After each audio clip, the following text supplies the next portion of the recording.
The world is getting crazier. People are acting more and more insane. The end of the world is tomorrow. See, there's only one thing to do when the world is falling apart. Listen to Basil and Gons as they discuss this week's news and events through the lens of Bible prophecy. You are listening to Canary Crime News Talk. You're listening to Canary Crime News Talk. Today is December 10th. Oh no, 2025. We are live to tape on episode 899. And today, the state of the beast. Signing on from Off the Grid, Razzle Dazzle. I'm your best buddy Basil, and you are not crazy.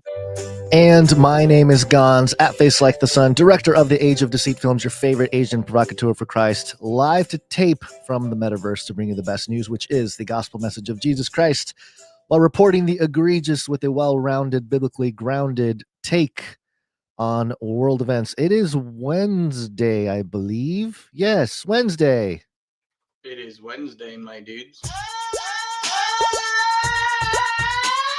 And according to the Canary Cry calendar for this year, it is the end of the Great Emu War in Australia anniversary, 1932. Yes. The most interesting thing about Australia, the Great Emu War, the time in here, period in history, I think it was in the 60s, where the full force of the Australian military lost to a herd of 20,000 emus. Finally, setting into motion the complete takeover of the earth by emus, who lots of people think are birds, but are actually interdimensional aliens. Emu news, now that you bring it up, just the other day, the emus started laying their eggs again. We are in emu egg season, folks. It keeps moving back 1 month every single year since I got the emus on the property here. They cannot decide when to start laying eggs on a regular basis. You're saying they move back a month? They've been moving back a month every year. First year it was January. Last year it was December. This year they started laying in November. So maybe the animals are on the proper cycles, and it's us humans in our Gregorian abomination that causes us to think that we are that the emus are doing it 1 month early every year. It's the Vatican. It's the Vatican's fault. We really should be setting all of our watches to emu time. Emu time. I really think that's a more natural cycle of things. The emu's been staring at us the whole time. I made a kind of a big move, Gons, and this year it's not here yet. It's still in transit, but I purchased an actual emu egg incubator this year. I got tired of both me and my emu failing to hatch any of our emu eggs. So I figured I'd get some robots involved. Nice fancy machine. Speaking of robots, it is the 74th anniversary of the first patent for a robot. Wow. What a big 74 years. Yeah. So there you go. On the Canary Cry calendar too? It is also on the Canary Cry calendar. Look at the information that you have armed with the Canary Cry calendar is quite substantial. You will be one of the more interesting people in the room. That actually reminds me. Sir Ike was asking me if we wanted to make some Canary Cry calendars available to executive producers this December. We probably, if we are going to do it, we probably should have started saying it back at the beginning of the month. But because the calendars are going to be getting printed out any day now, there's still time to I think we'll do it. We've done it every year. I'm sorry, it's unofficial, but if you want, if you're not on the supply drop and you're sad you can't get the calendar or something, if you executive produce the show for the month of December, we'll print out an extra one for you. There's probably a deadline on this because of when the printing and the shipping happens. Sir Ike just lost some more hair, So do it. Just do it now. Just executive produce now. Right now would be even the best because we don't have any producers for today. So if you want to save the show today, if you want to get a Canary Cry calendar and you're not on the supply drop, go executive produce the show. $100 or more, and it's yours. with that, Gons, we've got some breaking news. Ooh, breaking. And I thought we might as well start it out because we've been keeping an eye on this, and it may very well become the most important thing that ever happens on the history of the Earth. I put a link to a clip up at the top of our document there above our. This is truly breaking. Truly breaking. Nice find. You got it. The breaking news jingle. All right. This is the video. I'm hoping it is the right video. I think it is the right video. This is Trump talking about the recent moves this morning in Venezuela. Not getting audio. Man, what is up with this thing where I have to always reconnect the browser?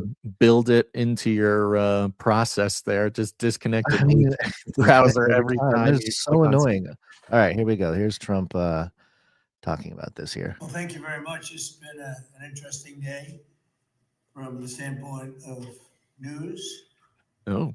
You probably know we've just seized a tanker on the coast of Venezuela, large tanker, very large. Largest one ever seized, actually. Ooh. And other things are happening, so you'll be seeing that later, and you'll be talking about that later with some other people. Other things. Very excitingly for me and for the country, we've just launched the Trump Gold Card. Oh. It was about 30 minutes from now. Okay. The site goes up. Well, thank you very much. Okay. So he slipped it. So look at the president of the United States is so good at what he does. He breaking news into some major tankers being seized off the coast of Venezuela, straight into the gold cards are ready. Go straight to into an ad. I mean, he's like this guy's Ben Shapiro. He's basically a podcaster. Speaking of seizing the largest oil tanker ever seized, everybody loves waffles. The largest deal that America has ever offered, the Trump Gold Card. For just $5 million, you can become a citizen. You have to be rich. Let's see here. We've just seized a tanker on the coast of Venezuela, a large tanker, very large, the largest one ever seized, actually, he said. Oh my gosh. It was seized for I'm sorry. Stop. Sorry. I'm sorry. What? You cannot hear it, but on my end, the Sam Altman clip that we had planned started playing all by itself. Okay. The RSS people will hear this, so that's why I'm stopping you. Okay. No, but I couldn't stop it. Uh-huh. I was hitting the stop button and I couldn't stop it. So I had this is very important, okay? Trump says it was seized for a very good reason. All right. He was looking straight in the camera. I'm very uncomfortable. Are we taking over Venezuela for oil reasons, for mineral reasons? No, it's because of the drug boats, Gons.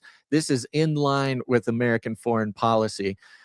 First, we destroy the tiny drug boats, and then we're not taking the tanker for the oil, of course. That would be so mid-century American foreign policy. We're taking the oil tanker because it's filled with drugs, all right? It's filled with drugs, and we got to save our children. So I'm totally in support of this. Let's see here. The White House has undertaken a large... Oh, please. We already know we've taken... take a bit of Venezuela. Okay, that's it. That's all the news. We took the oil tanker. Okay, foam finger number 1. We're the best. Now we have one extra oil tanker. It's probably about, I don't know, if I had to guess, $1 billion worth of oil probably in each one of these oil tankers. So we should add that to the GDP. That's going to help fight inflation. You know, everything's fine. And maybe even the Epstein files are on that tanker. Okay. Wow. He's doing a good job. All the secrets, huh? Everything's on there. Speaking of sort of dystopian announcements, Gons, let's get into our first story here. Yep. It's about AI. Artificial intelligence. Is also about WorldCoin. Must have digital ID, and you must have entered the org. Sam Altman. We'll see if this clip plays with the audio. Okay. We'll find out. Maybe. Yeah. We'll find out. We're used to it by now. Sam Altman, the creator of WorldCoin, the biometric stealing orb banned in several countries, and of course, OpenAI, ChatGPT, cyborg robot man, went on Jimmy Fallon, which is a bit of an unusual thing for these types of tech people. They're usually pretty good at showing up on sort of podcasts or the, sort of alternative mainstream media. They don't often show up in places like Jimmy Fallon. In the case of Elon, that's usually because he's seen as sort of a right-wing crazy person. Elon and Sam Altman are at war with one another and have been for quite some time. And so Sam Altman We're led to believe, by the way, somehow kind of locked in a mainstream Jimmy Fallon interview here. And like any hard-hitting investigative interview on mainstream media, they got into some of the good stuff. Here's some messaging from Sam Altman. And do you use ChatGPT when raising your baby? I do. I mean, I feel kind of bad about it because we have this like genius level at everything, intelligence sitting there like waiting to unravel the mysteries of humanity. And I'm like, why does my kid stop dropping his pizza on the floor and laughing? Like, yeah. And so I feel like I'm not asking a good enough question, but it is, I cannot imagine having gone through that, like figuring out how to raise a newborn without ChatGPT. Clearly people did it for a long time, no problem. Yes. But yeah. So I know it clearly was possible. Yes, it was possible. But I have relied on it so much. And do you use Impossible to raise a child without ChatGPT. It's so interesting. Of course, the audiences in these shows are paid and sort of cued when prompted, to laugh. This the big old sign that says laugh.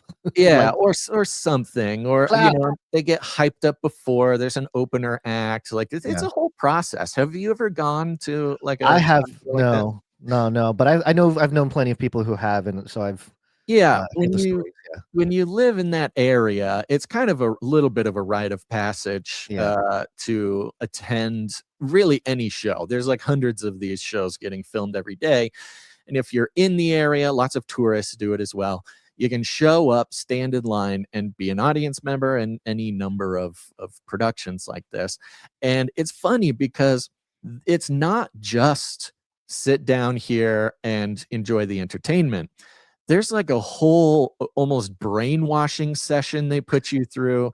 There's an opening comedian. Sometimes they're giving away gifts. They're trying to like hype you up. They're trying to get you to like really be loosey-goosey with your laughs, but then among that, they'll also be like the guy there's usually a comedian, and he comes up and he entertains you when there's breaks and stuff. He's also the guy kind of controlling the crowd. And there's also these moments where like you look to the guy to see if you're supposed to laugh. He's the cue guy. He's the guy that's leading the. It's not as, at least in my experience, I've only done it once or twice. In my experience, there's not the big like applause sign or something like maybe they had back in the day. You're kind of being controlled by this like comedian orchestra puppet master. But I thought it was pretty interesting in Sam Altman's desperate attempt to seem like a regular human being who has a child and is trying to give the impression that he doesn't have a team of nannies taking care of his children 24/7, and that he, has this active part in his children's life. Talking about asking ChatGPT, what do I do if child throws pizza on ground? And I thought it was interesting. The crowd was eerily silent there. I think he obviously was expecting a laugh. But it's that sort of uncanny valley when you're talking to a robot man. It's hard to tell what's a joke and what's not. At this point though, I hope the baby does have some nannies so that the child has a motherly influence in its life. Yeah, does he not have a mother? Is it a test tube baby? It's two dads. I think I'm trying to figure out exactly the process, but I believe it was through some kind of Is Sam Altman controlled. operations. he? Oh yeah, He's a gay man. Oliver. He's a gay man. Married to Oliver Mulherin. Yes, he has. So there's two dads in this relationship, and Right. I'm trying to find the exact thing they used to have this baby. I think there was Maybe it's just a robot mom. I mean, Robot. that's what everyone expects, but I believe they went through the having like a surrogate mother in the whole thing. So Oh, of course, yeah. yeah. So So the interestingly enough, futurism thought that this was sort of an important enough moment to report on, which I think we do too when we consider the messaging, not just the messaging, but also the sort of philosophical social engineering that comes through these types of shows. They're not just entertainment, they're programming, et cetera, et cetera. And part of it is Sam is sort of giving parents permission to use ChatGPT as much as they want. Like, how did people even raise children before AI? It's crazy. Because, with new parents, especially, I'm sure you experience this, there's a lot of not knowing what to do. There's a lot of kind of freaking out. There's a lot of thinking you're not a good parent, or, you don't know what you're doing.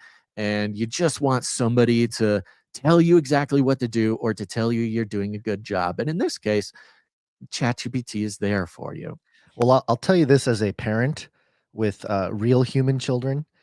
The thought has obviously crossed my mind. Hey, maybe I can ask AI about, my son's behavior or something. Right. He's not acting well. Like, what can I do? I need some tips or something on, how to discipline him, whatever it might be. The thought has crossed my mind. But for me, I was maybe conscious enough, and maybe it's because of what we do or our religious views or faith views or whatever. But I in that moment, I thought, wow, it would be so easy and actually probably a little helpful in this moment to do that. But I'm making a conscious decision not to. I mean, I'm using AI for other things, but I am making a conscious decision not to look that up with, ChatGPT or any other AI. I'm gonna go do my own Google search, which already is kind of, you realize how far down the rabbit hole we've all been pulled already with finding information and how fast we can find it and whatnot. ChatGPT just makes it faster. AI makes it faster. Obviously, it consolidates the time it would take to do the reading and, reading 4 or 5 articles and coming up with a summary, and it does that in a mere seconds. So I can understand the temptation of a busy parent to just be like, just give me the bullet points of all these videos or whatever. Yeah. But I just didn't do it because I thought, that would be shortcutting something important and valuable, and I'd rather go looking for it myself and then just, see, because in those situations you're going to find a whole bunch of content on it, right? People have published content on how to parent or whatever. And even then you might go through a couple videos or a couple articles and you might sit there and be like, none of this. I don't really want to like try this on my kid or something, so yeah. And source is important too. It's one of the problems with asking something to ChatGPT is if you go looking for something yourself, you can say, okay, that's an interesting piece of advice, but I do not trust this source. There are way too many ads, or this is way too random of a blog or something like that. Right. But the information ChatGPT is going to give you, it doesn't always necessarily, you don't know where the source is coming from. Yeah, well, you can ask for a source, give him the source of whatever, and it'll give you a link and we or whatever, do know also that it is way overtrained on Reddit. Yeah, and you're pretty much every question you're asking it, you're basically asking Reddit. It'll mix in other stuff, but it's way overtrained on Reddit. Sure. And it's also very interesting because on one hand, we all are becoming more aware of like how affected we are by technology. We're concerned by how younger and younger kids are interacting with technology in a way that, affects how they're raised, affects how they learn, affects their personality, messes with their expectations about what being in reality is like and talking to a person and all this thing. But taking it all the way back to the parents using ChatGPT for raising their kid, you've basically moved the goal line all the way back to birth. Because if you're depending on the percentage of ways of your parenting coming from ChatGPT, basically your kid's being raised by AI at that point. You Right. know, Yeah. it's depending on how much you use it, but essentially you're handing over the raising of your child to AI. You're just the hands and feet of the AI decision making. You become a proxy. You are the avatar of AI raising your child, which sort of spiritually is already concerning. Futurism wrote here, considering the tech's well-documented track record of distorting the truth and giving terrible advice, it's an alarming admission. While Altman's storytelling was presumably meant to serve as a relatable punchline during high-visibility interview, the risks are far higher than he's letting on, particularly when it comes to raising young children. Researchers have warned that over-relying on large language models could be dangerous, arguing in a 2024 study, for instance, that there's a critical need for expert oversight on ChatGPT for safeguarding child healthcare information. And here we have, of course, you wonder why these weird moments when it comes to AI that we find ourselves more or less agreeing with what they're saying. We agree with mainstream media that using AI is probably not the best idea, where we are a little bit more worried about the spiritual ramifications of AI using you as a puppet to raise your child, essentially making it AI's child. They're a little bit more concerned about the actual information. Is it good advice or is it bad advice? And which is not a non-concern, but it's also very surface level. And they give it away right here that essentially what they're moving towards socially is having expert oversight of ChatGPT. This censoring, the controlling of information is sort of the foundation of what they're talking about there, which we already know is a part of what happens with ChatGPT, but sort of a mainstream outcry.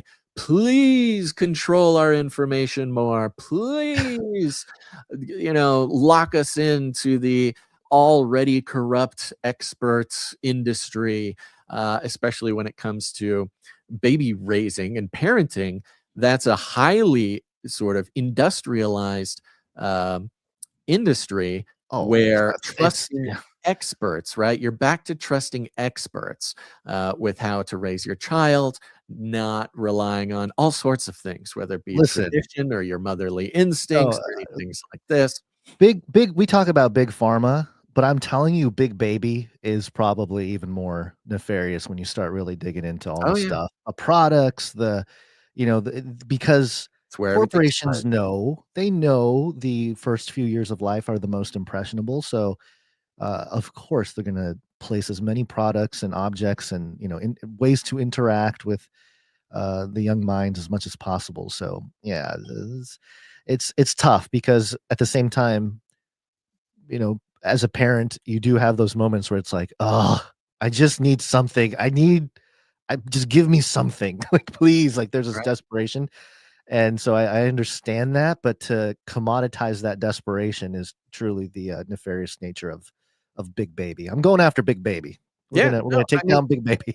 And it's the problem with everything. The problem with everything is convenience, right? It's inconvenient to find your way, follow your instincts, maybe pray about it or traditions. Yeah. What does the Bible have to say about your kid dropping pizza on the ground? I don't know. I haven't looked, but there's probably something in there. Pizza in the Bible. Yeah. Well, let's see here. One last bit from the article here. ChatGPT and other large language models have the potential to transform the health information landscape online, they wrote. However, lack of domain-specific expertise and known errors in large language models raise concerns about widespread adoption of content generated by these tools for parents making healthcare decisions for their children. So sort of the most obvious pushback coming here from futurism.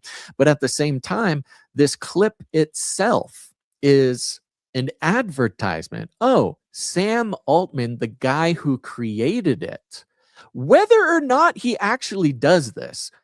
Part of me thinks that this is just a total PR marketing hogwash. Sam, go stand next to your child and look something up on ChatGPT. It's You need to just spend a moment marketing. or two so that we can say we watched you do it. The creator of the thing, who would know all of the problems with it, who would know, every obstacle and every little tweak that needs to be made.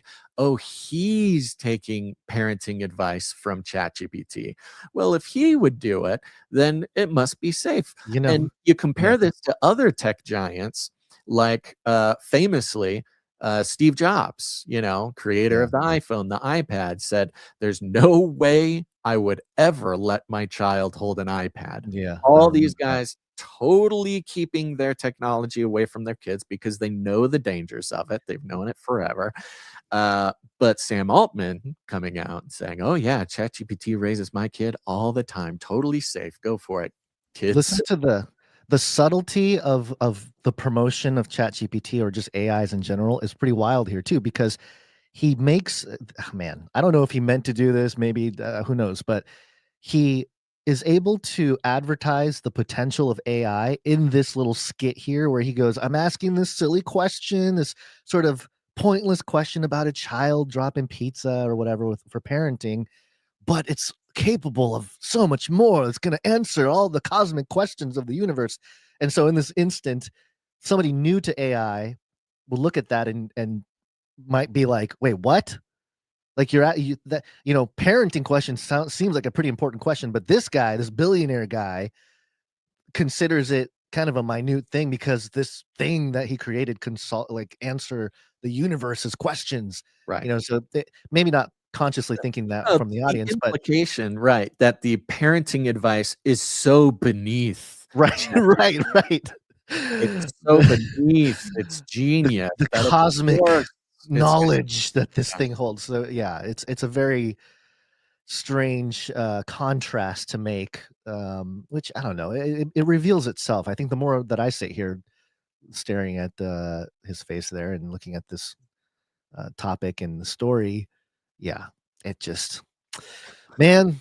The more I'm staring at his the more I stare at his face, the more I think he needs Jesus. There you go. Yeah. Okay. Along these lines, one of the ways you can produce the show is with your art. It helps us shape the culture here. And in some ways, you become documentarians of the podcast because you get to document aspects of the show, topics of the show, things that happen on the show, and create your fun little art around it. You can go to canarycry.art to submit artwork or jingles or ISOs. We had fun. We had a little bit of fun pulling this ISO together. And I realized this is my fault as the co-host of the podcast. I have not done a good job of bringing new ISOs to the show and leaning into them, and also leaning into the ISOs brought by producers. So I'm going to be doing that a little bit more, I think. And to kick off this new era, Basil, one of one of the ISOs that you may hear a lot, and I think part of how we weave in stories that have happened without repeating the whole thing over and over again, which tends to happen. That's sort of the beauty of the ISO. You get it in 2 seconds, you get to reference something that has a rich conversation and history behind it.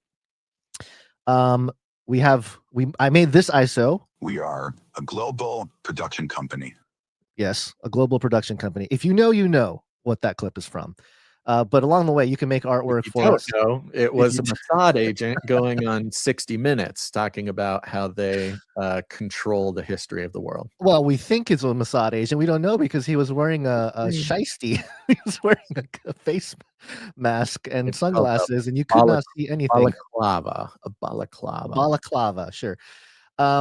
So we just had the Sam Altman story, and I thought it would be a good time to share this artwork that we received from Mama Cinta. She actually sent us a PDF. It's a whole pamphlet. Maybe we can go to some of these AI events and hand these out. The note reads, "Hello, Gons and Basil. This idea came about back when y'all first started talking about Sam Altman's orb. Originally, I was combining it with Revelation 13:18, but only recently realized that I have been reading that verse wrong most of my life. This is how I read it. This calls for wisdom. Let the person who has insight calculate the number of the beast, for it is the number of a man. That number is 666. I did not notice that there was an A before the word man, as in the number of a man. I just decided to send this in anyway. Have a great day. So interesting. Yeah. Go ahead. This is very fun, Mamacita. Thank you very much. Mhm. It's like a brochure, very corporate looking, very, very right down the middle. It says, "Don't be left out. Be human." And it's got a very sort of high-tech brochure image up at the top there. It's got a half human lady with a half robot face. It says, "The future is here." And thankfully, she puts our text message alert system number on there. You can text Canary to 877-740-3226 to get on it, and puts our email so people know who to contact if you're interested in this product. Be human, yes. And there's a Be- watermark of 666 on the foreheads. Be Wow. seen, be human today. Are you the life of the party, but everyone keeps asking for a ride? Do you enjoy riveting conversations, but no one can take their eyes off your extra fingers and toes? Do you have wires instead of ligaments? We have just what you need. Our state-of-the-art tattoo offers precision detail to manipulate others' ocular perception. Walk-ins are always welcome. It is fast, easy, and painless. No one will see wires, extra fingers, or ask you for a ride after your new tattoo. Stop in today.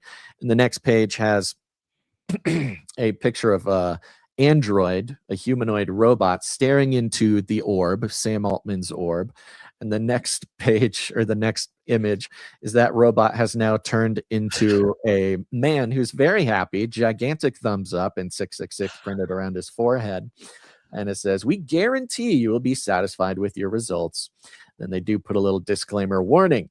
Those who listen to Canary Cry News Talk, Canary Cry Radio, or any of their affiliates will not have the same satisfying results. These individuals will be left seeing everything as it is. And I see how this connects to her message that she sent, because she read it. I know the word of the Lord written on your heart read it correctly, but in her note, she says, where is it? This calls for wisdom. Let the person who has insight calculate the number of the beast, for it is the number of man. So reading it, the number of man.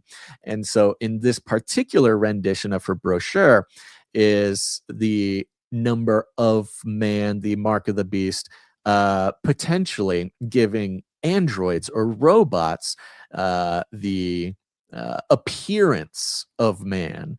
If they get marked with this mark, then they suddenly are perceived as human by everybody around them. And that's why she says, I just decided to send this in anyways. But she had the epiphany that it's number of a man. Sure. But still very fun. Thank you very much, Mamacita. Yep. Thank you, Mamacita. All right. What are we doing next? Are we doing this? You have a little bit real of quick. Yeah, I don't know. It's quick. It's quick. It's just a little thing, and we haven't played the jingle in a while. Oh no, is it not going to pull up? Still not going to play the jingle. Oh no, it's got to happen. Da, da, da, da, da, da, da. Yeah, it's going to happen. It'll happen right now. Most modeling is kind of acting like a beast, but making it fashion. Beast. But then make it fashion. Elon Musk was on the Katie Miller podcast, because everyone watches or listens to the Katie Miller podcast, don't you, Basil? Do you know who that is? No, I have no idea. Okay, well, I don't either. Anyway, so here's Elon. He's wearing a Star Wars mock shirt. I don't know what it actually says in there. His jacket is covering it. And he's got one of these sort of, I don't know, NASA space jacket type things that are blue. Anyway, he's talking about fashion here. I'm going to play a few seconds of it. And he's got some advice for society. Their jackets are cooler than what we have right now. They have sort of like a high collar and like a sort of. I think he's talking about some sort of old school jackets. Way cooler thing. Talking about Nazis. Yeah. I mean, it just looks cool. Like, so, but we don't. Everything's like a very normal looking suit at this point. But like literally the same as 2015. I'm being generous because arguably the same as 2010. Yeah. So 15 years.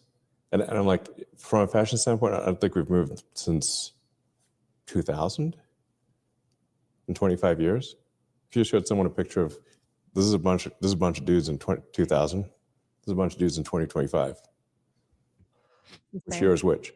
So I think we should, I don't know, spice it up a little. Spice it up a little. I think Elon Musk thinks we should spice up the fashion. What do you think? I'll poke a hole in his theorem here because all of us fashionistas here at Canary Cry know that fashion moves in cycles, right? Yeah. So it always comes back. It's called retro, then it becomes mainstream. When I was coming of age, I was right smack dab in the millennial tradition of going back to suspenders and mustaches and newsboys hats. And you were kind of the first generation of that, if I'm not mistaken. Yeah, I mean that was our generation. Suddenly riding a fixie bicycle, wearing a top hat with a monocle, some suspenders, and it was very 1920s or something. Yeah. But right now, the problem with his mention here is that with the Gen Z, the 2000s fashion is very hot right now. They've their retro is the 90s, whereas your and I's retro guns was the 80s primarily was kind of my retro, maybe the 70s, bell bottoms. Around the Britney Spears era, that's where the Gen Z fashion is right now. They've come full circle. They've come all the way around, dressing like Christina Aguilera at the Grammys or something like that. Right. But he's not wrong. I really want to know whose jackets he was talking to at the beginning, because it really gives me the impression he's talking about Nazis. Because in the sort of Nick Fuentes fervor, like fever dream that is the timeline occasionally, one thing that Groypers will say is like, I mean, say what you will about the Nazis, but they had cool uniforms. Right. That's the one. Was it Gucci? Who was it? It was like one of the really famous fashion houses designed the Nazi uniforms. I think it was Gucci, but who was Gucci designed the Nazi uniforms? Chanel. That's what it was. Thank you. Well, it looks like a bunch. Yeah, Louis Vuitton. Yeah. The Nazi Dior, Hugo Boss. All the big ones. Interesting how the companies that did the fashion, and we're not going to get into necessarily beast fashion and the effects, the social engineering effects, the mind control effects that not just fashion in general controls who's in, who's out of society. Fashion is a class thing. If you dress like this, you're high class. If you dress like this, you're low class. It's one of the most important and least sort of thought of ways to control a population. In fact, hackers and much of hacking is actually just social engineering. But I learned this from my hacker buddies who said, the first thing a hacker does is learn fashion. Like fashion is the number one thing. You put on a doctor's coat, you can get into the hospital. You carry a ladder and wear suspenders, they'll let you into anywhere. They think if you're a mechanic, you wear this, and it's like a very effective way of getting what you want in this world. But isn't that interesting? I mean, it's like its own Operation Paperclip. You maybe call it Operation Safety Pin. That all of the Nazi fashion houses are the exact high fashion, super high status, super expensive, ridiculous sort of fashion houses of today. If that's not a mirror or a parallel to how a lot of things are today, then I don't know what is. It's a very interesting connection. Wow, Hugo Boss joined the Nazi Party in 1931. 33 was when Hitler came into power. And he created the Nazi uniforms for the youth, the Hitler Youth uniforms. Yeah, so that's Hugo. Next time, so everybody got to play in it. I mean, it looks like it was a trend. Everyone was going for who could design the best for the Nazis. Yeah, well, that's That's how you become a, legendary high fashion. Again, and with these high fashion things, I mean, forget about what was the one with all the sort of Pizzagate designs. This was a couple of years ago. Balenciaga. Balenciaga. Balenciaga was part of it too. It looks like it's on this list. Of Let me see course what's they in- are. Yeah. Of course they are. It never stopped, man. Yeah, it's just, I guess, suspected. So no, nothing there. But yeah, anytime someone's wearing Boss now, you can go up to him and, oh, smelling like a Nazi there, buddy. Smell Gucci, because Gucci's Really? Italian, and the Italians were one of the only, were one of the Nazis' strongest allies during the time too. So yeah, it's all kind of see. Don't think that just because other hard-hitting podcasts don't have a fashion segment that it has nothing to do with the broad conspiracy of our times. Do not come back, you Nazi psychopaths. Speaking of bringing Nazis over to work for our space agency, for our fashion houses, let's check in with the beast system. We got more here. More beast system. Yeah. I need a faster machine. Speaking of the beast system, beast system. All right. This one is coming from the BBC and it's breaking today. Headline: U.S. could ask foreign tourists for 5 years social media history before entry. Whoa. Talk about a little surveillance action there. Tourists from dozens of countries, including the UK, could be asked to provide a 5-year social media history as a condition of entry to the United States under a new proposal unveiled by American officials. The new condition would affect people from dozens of countries who are eligible to visit the U.S. for 90 days without a visa, as long as they have filled out an electronic system for travel authorization form, or ESTA. Since returning to the White House in January, President Trump has moved to toughen U.S. borders more generally, citing national security as a key reason. Analysts say the new plan could pose an obstacle to potential visitors or harm their digital rights. Sure. Yes. Now Yes, this is very. There's a couple of very interesting details. Mhm. This is, you might think, okay, yeah, strengthen the border, check everybody's social media. I think ICE kind of already does that as well. Mhm. Okay, makes sense. But specifically, they're talking about countries who have visa programs. What is it called? The exchange. Yeah, visa exchange. It's just a program. I Isn't said it like a- before. No, it has. It doesn't matter. But are very friendly nations, the nations that we trust, the nations that we go back and forth with, without a visa. a travel visa. thing. Yeah, any kind of visa. It's just Sure. sort of automatic. If you're from the UK, we trust you. Come on in. You can stay here for a while. Stuff like that. It's mostly European countries. I think there's one or two others. Where normally people can come in. It's not a big deal. They don't need to do this or that or get a background check or do whatever. And so for the longest time, we've trusted these nations to, not be a big problem. Well, coming up, and this is mentioned in the article here, we've got things like the World Cup coming up. We've got the 2028 Olympics. Specifically, the Olympics have always been sort of a ritual in many ways, but also a sort of beast system, dystopian, technocratic ritual every 4 years, where the newest, most intense, most strongest security technology gets put into play. Oh, yeah, the world's eyes are on one location or one event all at once for the most part. Security it's a robots. great opportunity. Yeah. We're a big part of it. We saw this in the Japanese Olympics, where robots really stepped out on the stage, and the Japanese even said, where this is the time the world, these Olympics mark, the start of robotics in everyday life. Right. The Winter Games, yeah. AI facial recognition technology was also one where it was, okay, here we go. It's the Olympics. We're officially deploying AI facial recognition on a broad scale because it's security for the entire world, basically. And so here we go. The next Olympics is coming up.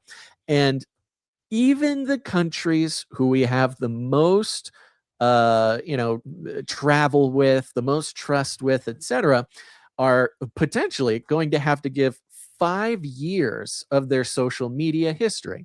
Now, there's a lot of questions. What does this mean? Do you have to give them your, your password, or do you No, it just says give later. It's your not handle? your, Yeah. no, nothing like that. But yeah, And just your public. more likely than anything else, it's not going to be a human being scrolling through 5 years of your posts. It's probably going to be AI Of that course. will scan your whole thing and sort of detect a risk level.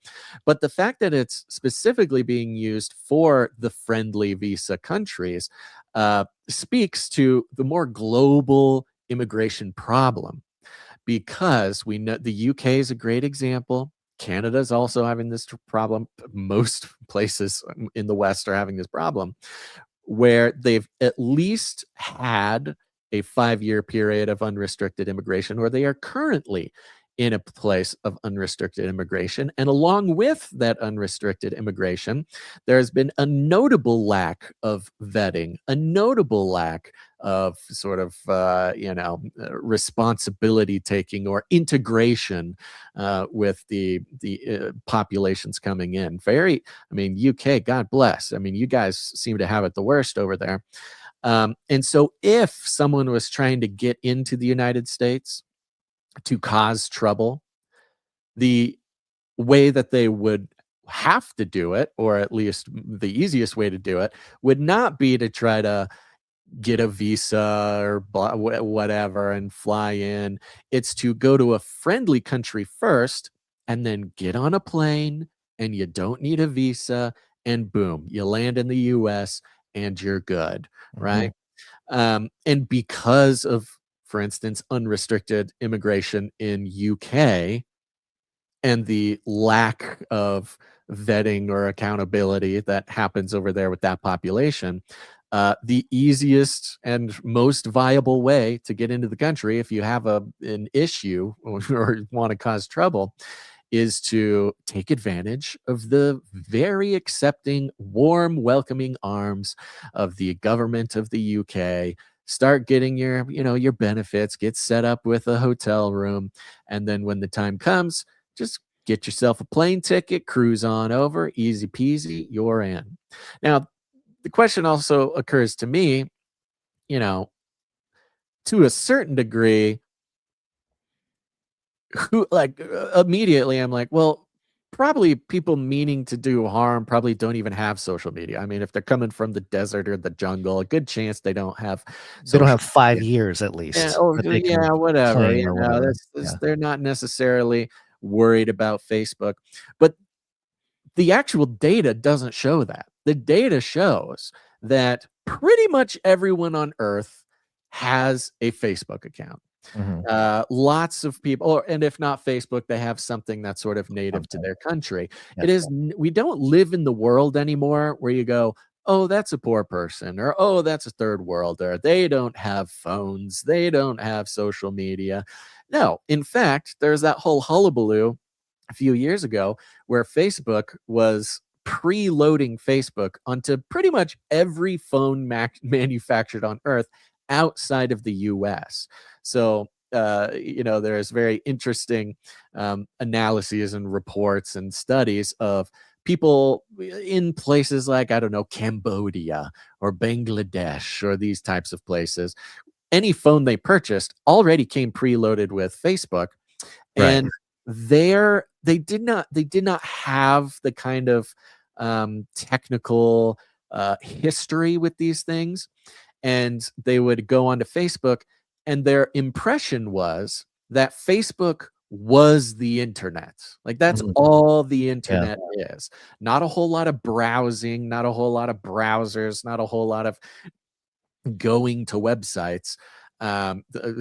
Whole cultures around the world consider Facebook to be the internet. Right. It was their introduction, their funnel into just internet in general, much like they didn't maybe have like AOL. Yeah, AOL IM or something was for us, or something, every generation or every country. Some statistics. Just real quick, that was a big reason why suddenly, sort of overnight, maybe about 10 years ago, every every social media, every email thing, suddenly you could log on with just your phone number. Right. You stopped requiring, you don't need an email anymore. All you need is a phone number, which if you have a phone, you got your phone number, and now you can make a Facebook account. That was kind of part of the underlying transition into that period. Yeah. Some statistics suggest that as of 2025, 5.5 billion people have a social media account in the world. Yeah, jeez. That's a lot. Yeah, that's more than half, which 65% of the global population. And you're talking about, presumably people that are old, not little babies or really old people that don't have it or something. Yeah. Well, you brought up the other side of this before the show, which is who's to say they just don't purchase a social media account? Yeah. Can they just say that they don't have one? Can they just use their friends? Like, what exactly does that look like? If they've spent 5 years posting "Death to America," Gonna be. Wouldn't you scrub it? You would scrub it before you. Hey, I'm going to America. Maybe those tweets from 10 years ago. I'm talking about "Death to America." Maybe I should delete those before I get. But. And it's not going to stop here. Again, this is the Olympics. This is when they introduce this technology. They step up the ratcheting of the technocracy. And first, it'll be people traveling to the U.S. But it's an integral part of the digital ID issue as well. So no, this is almost like the U.S. doing the technocratic dirty work in a sense. It's like, okay, fine. If the UK or these nations, which consists, you had mentioned earlier, it's a pretty considerably long list. I think it's like 40 something nations, a lot of European nations, but a bunch from Asia as well. You got your Japan and South Korea, Singapore. And so, and it says here, as well as the collection of social media. It's all the digital ID nations already. Yeah. So Europe is already, you're going to have digital IDs next year. South Korea, Japan, they're all way ahead with the digital ID. All they're doing is, kind of front loading all the countries who are already going to have digital ID in the next few years, with having to use it to come to America, to go to the Olympics, to go to the World Cup. Yeah, they're not really calling it the digital ID, obviously, but I mean, they're collecting social media. It says here, as well as collecting of social media information, the new document proposes the gathering of an applicant's telephone numbers and email addresses, so multiple, used over the last 5 and 10 years respectively, and more information about their family members. So this is quite the profiling of whoever's coming into this country. I mean, again, on one hand, from the United States perspective, you want to make sure who's coming into the country to visit, not even to like live here, but to visit, or everything's on the up and up. But also, again, it really just allows for. Yeah, well, the point is that that's a huge intrusive pain in the butt for people who want to come into the U.S. And the solution to that is digital ID, because this is all the information that will be automatically attached to your biometric digital ID. You won't have to fill out all your phone numbers. You won't have to fill out all your social media. You won't have to fill out any of that. Oh, isn't that a relief? People coming to, visit the U.S. It was such a pain in the butt. I had to give all my stuff and I had to fill out all these forms, and it was a nightmare. But now, thankfully, we've got digital ID, and all I got to do is, they scan my forehead, and boom, they have all the information that they need. And this is a way to cross-reference information as well, and maybe that type of data is useful for the geopolitics of the future. If the United States can say, like, look, we have data, we have the data that you have on your digital IDs for your citizens that have been to this country, and we're tracking them just as much as you are. So, no more hanky panky. So this is totally the dystopic scientific dictatorship, the virtual panopticon. And isn't it interesting how we can't help ourselves? Like, there's no, and this was always going to be the case with technology. That's the trick, is it's not even necessarily happening to Americans. It's happening to benefit the on behalf security of America. So, there's this Right. this very subtle, like, oh, Americans, get on board because this is what's keeping you safe from other people in the world. Yeah. And and that's how you get it into the sort of minds, the colloquialism, and the security apparatus. And it's not quite forcing digital ID on Americans yet, because we will be the hardest to go along with it. But if everybody else in the world needs one to get into America, suddenly those countries will start requiring it as well. And so Yep. it'll start with travel. It always starts with travel. It's the Patriot Act. It's the whole thing. Every piece of the dystopian technocratic panopticon is with travel. Oh, you want to move? You want to be free? You want to see the world? Well, you have to deal with this new stepped up level of security. What's the word? I don't know. Intrusiveness, I guess. Yeah. But this is the termination of anonymity in a sense, because part of privacy is anonymity. Yeah, of And so if course. you're destroying anonymity, then you are destroying privacy. And hey, maybe I can be a Tucker Carlson type of American. I could go buy a house in Qatar. I'm going to do it. The whole thing. It doesn't matter if you're a CIA child. You can just do whatever you want. As an American, Basil, as an American intelligence operative, you can do whatever you want. Yeah, if you're in the You're CIA, free. you can do anything. Free. Yeah. Along the lines, kind of related here. This was a report from the BBC. This actually was coming out back on the end of September, but it kind of snuck by. It was kind of quiet. Let's actually watch the clip. This is from the BBC. It's a couple minutes, and it is the BBC, so it can kind of feel dry. But let's go ahead and play this. We can stop it if we get bored. We love the Brits. Officers Can you hear it, by the way? I could for a second. Yeah. Great. soon have to reveal their ties to the Freemasons, a centuries-old fraternal organization. We find out why.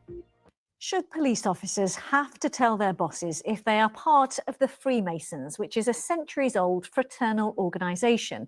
The Met has started a consultation on whether membership should be declared as part of improving trust in the force. But the move has been criticised by the Met Police Federation and the Freemasons themselves. Our Home Affairs correspondent Sonia Jessup joins me. Hi, Sonia. What exactly is the issue here? Well, for the Met, the issue is trust and transparency. What exactly is the issue here? Why should police have to say if they're in the Freemasons? Well, I mean, it's funny how they frame it like the Freemasons are up in arms too, you know? Justice for the Freemasons. Let them have their privacy. It's you'll notice they use the keywords, okay? We all can recognize these keywords now.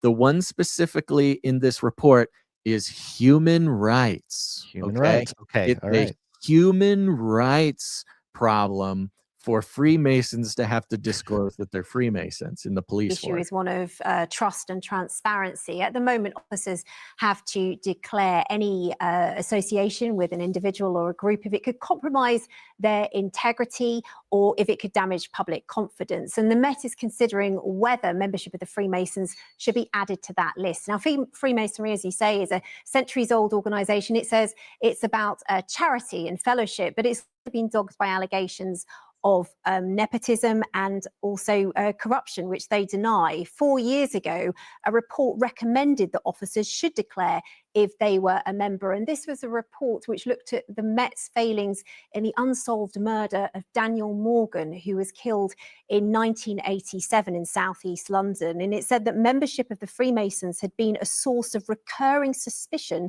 and mistrust in the investigations. Now, the Met Police Federation, which represents rank and file officers, says it's against this consultation, this move, and the Freemasons agree with that. They say that officers should only have to... What was that? Isn't that interesting that, I forget what it's called, but like the police union, the fraternal group of union of policemen have a problem with disclosing if you're part of the Masons. Yeah, why? Why are they so upset? Yeah, it's weird. reveal if they're a member if they feel that it's relevant to their role. A blanket expectation on police officers to declare their membership of Freemasonry for us is quite clearly against basic human rights, the freedom of association, for example, to name one. And I think freedom of association. Mm-hmm. So they're free to not associate publicly. Yeah, that's a good point. It's not necessarily they're not saying to make it illegal to associate with Freemasons. They're just saying they want to know if you're associating. Yeah, it's that's a good point, Gans. Yeah, to point that out. It's very subtle little argument that it's it's breaching their human right of free association by being allowed to associate, but just having to tell people. That's not how that works. Yeah. Expectation on police officers to declare their membership of Freemasonry for us is quite clearly against basic human rights, the freedom of association, for example, to name one. And I think that's something that we need to be really careful of, because actually, where does that then end? Are we going to start asking golf clubs and other sort of membership organizations to ask their members to declare membership? As you mentioned there, Sonia, this isn't a new issue. So why now? Well, indeed, the mayor has previously ruled out having a compulsory register. He said that it could infringe on officers' human rights. Now, no mention of that point in the statement he gave today. The mayor said that this move is about boosting transparency and making the Met a fairer place to work. Now, the Met has said that it continues to get concerns and investigation reports, intelligence reports raised by officers and staff over whether membership is impacting on investigations, on misconduct, and on promotion. So it wants to look at this again.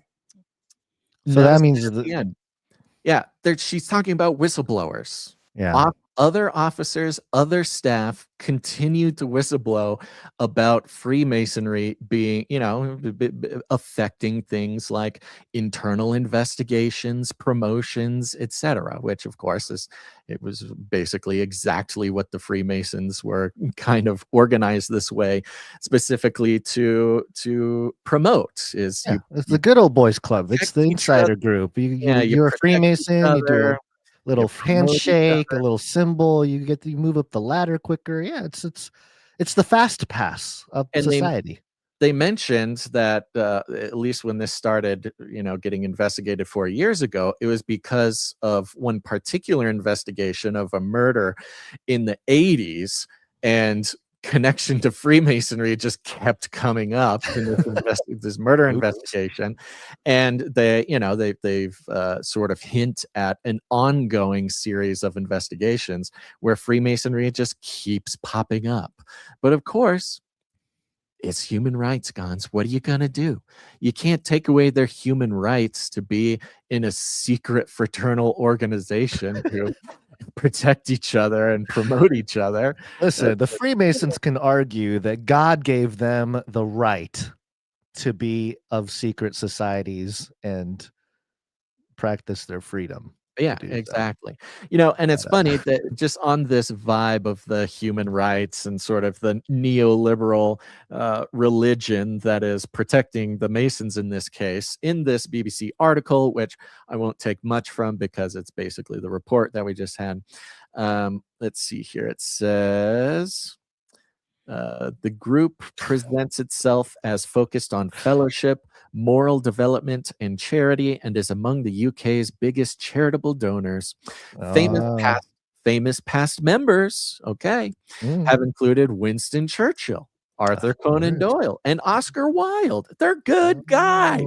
They're guys that you love. Let's see here. Oh, I missed. Freemasons are said to use eye coverings during initiation to symbolize the journey from ignorance to knowledge. It looks like a bunch of people wearing VR before VR.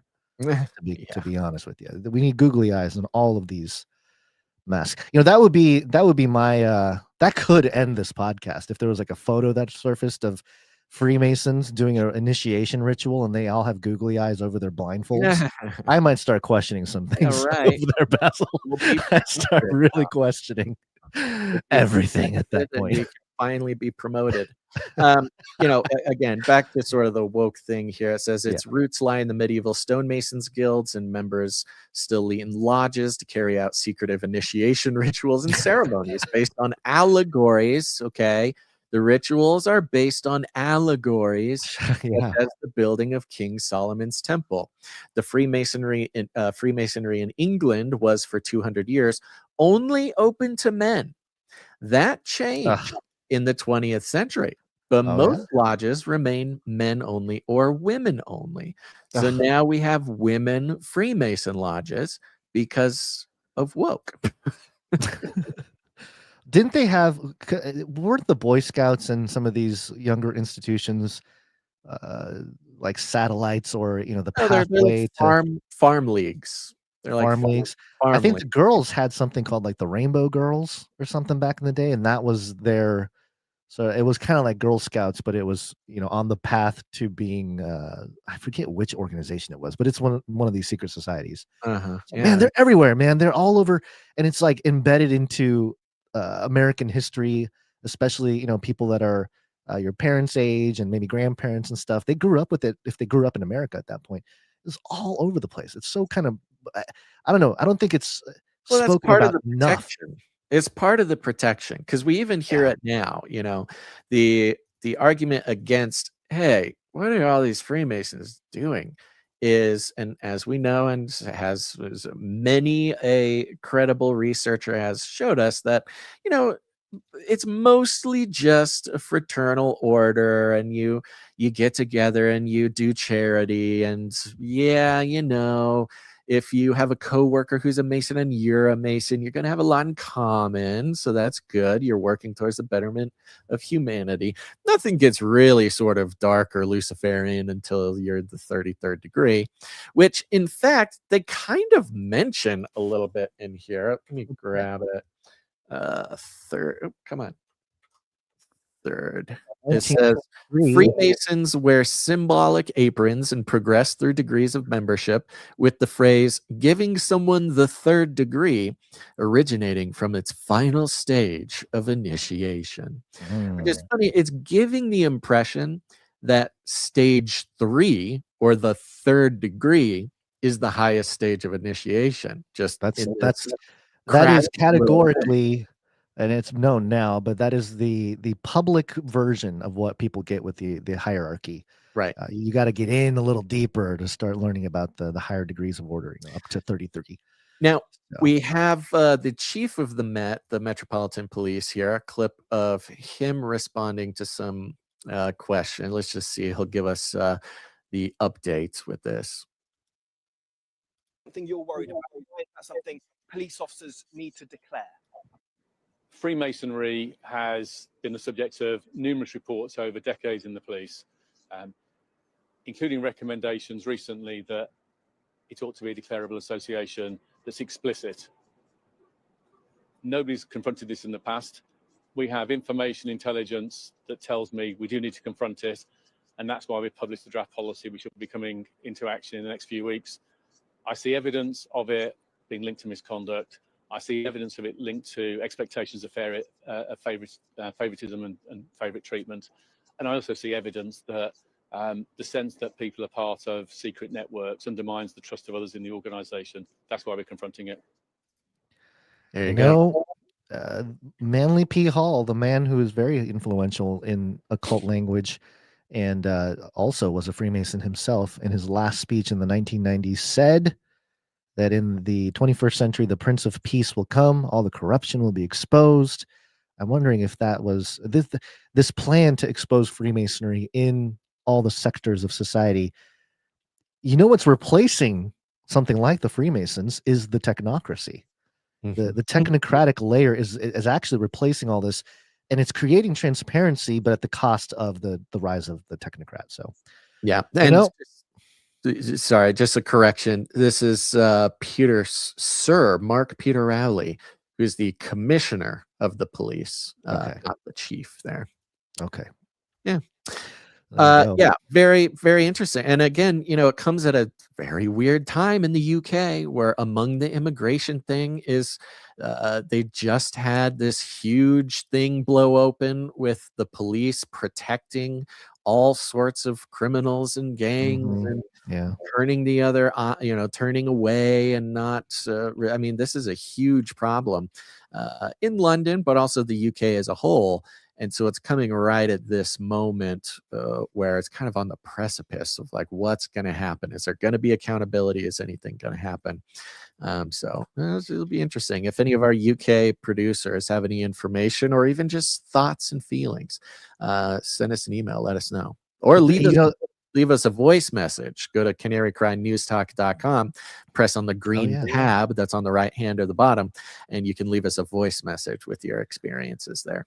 I was just going to say that, we understand the secrecy, the nature of something like the Freemasons and the privileges that they get in society based on their collusion or secrecy association.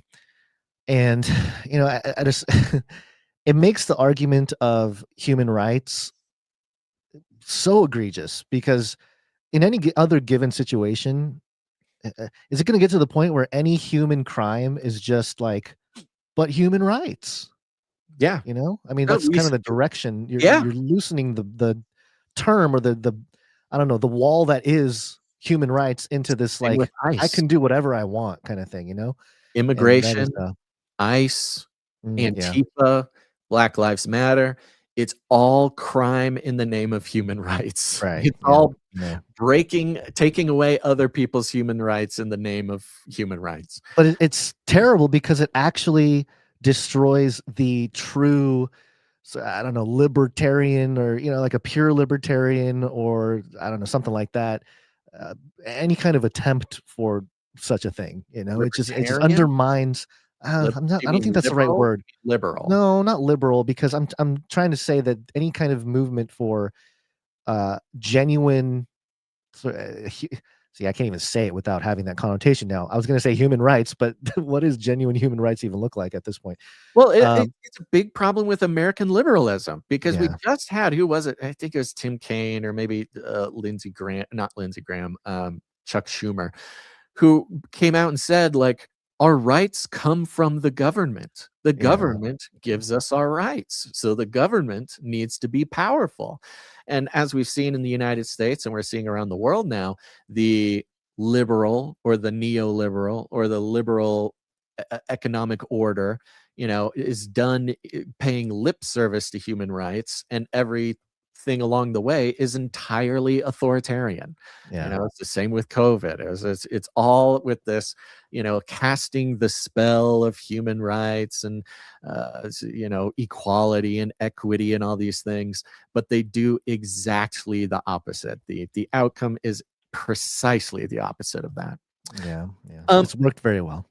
Before we move on, Gons, I want to take a second. I need to deliver a message. I should have done this a little bit earlier, but this is coming from Sir Ike. If you, for the supply drop or the Canary Cry T-shirt council, if you're on the T-shirt council, you should have a survey in your inbox to help us decide the future of humanity and the next Canary Cry T-shirt. Excuse me, I got a burp building up. Show burps. Check your email box, search for Canary Cry T-shirt council. It should be in there. You got to go take that survey and you got to do it quickly. But if you have an address change for supply drop or T-shirt council, you have an address you got to change or a size you got to change, a T-shirt size you want to change, send an email to canarycrysupply@gmail.com. Canary Cry supply drop at gmail.com. Yeah. And get that over there quick for your address change or T-shirt size change. Do it. Nice. And, Did we? go ahead. No, go ahead. I was just going to ask, did we drop the story about Massey dropping the bill to get us out of NATO? Yeah, we did. We dropped it. Okay. We've done that before. We can talk about it later if you want. Okay. And before we go on, just big shout out to everybody in the Canary Cry text message alert system. We had a nice chunk of people join recently, and if you haven't joined, you should do it. Don't wait for YouTube to send you a notification. Don't wait for Rumble or whoever to send you a notification when we're live, because they don't do it. But if you text the word Canary to 877-740-3226, I'll say it one more again. That's just the word Canary to 877-740-3226. Then you'll start receiving text messages from me before every show to let you know we're going live, and it's great. And the fun part is you can text us back at that number. It's very fun. I cannot carry on a text conversation with you because it's very expensive for us. But we do get your messages. I want to give a shout out to 484. Texted today, says love you guys, with a heart and a prayer hand emoji. 406 says, I love that you guys have started including the showtime in the email. Have a great show. That's right. We never pitch the newsletter, and we really should more often, but we do have a newsletter. You can get it sent straight to your inbox. Again, before every show, it's got all sorts of fun stuff in there, but also a good reminder we're going live. 661 texts and says, hope this message finds you well, still watching and chatting on Twitch. Thank you for your attention to this matter. Our lone Twitch guy. I want to know if there's more than one. I think it's just one guy on Twitch. How do we capture the Twitch audience? Do we have to do something? Do we just have to play video games? What do we do? Twitch used to be our biggest streaming outlet until they banned us. Let's see here. We got some for the producers here in a second. Gun 678 says, bless y'all, brothers. If you could just lift up my family at this time and this real estate debacle that is still at play, we'd really appreciate it. We're trying to do the right thing, even if we have to take a hit. Love from the ATL and baby Bella. Let's call the producers. Let's do it. Producers, assemble! That's right. What's better than producing the show? Spiritually producing the show. It's the prayers of everybody who's keeping not just the show alive, but Gons and I alive, and the rest of our producers. So everybody can be a producer. Just do it now. We're praying for 678, who sounds like having some issues with a real estate debacle that is plaguing the family there. They've got a cute little baby called baby Bella as well. They're trying to do the right thing, and that's very difficult. These ongoing bureaucratic sort of demonic things are just truly suck your spirit dry. But the Lord it's one of these very testing sort of times. If anybody has ever had one of these like long-term economic or bureaucratic debacles that just drag on for days and weeks and months and maybe even years. It's really tough. It's really rough, but it's really it's an opportunity to lean into God, lean in the Father, both personally and as a family. And when it will be over someday, that's the beautiful thing. That is the promise. It will be over someday. And it may not make any sense, and you might not see God's hand in it until it's over.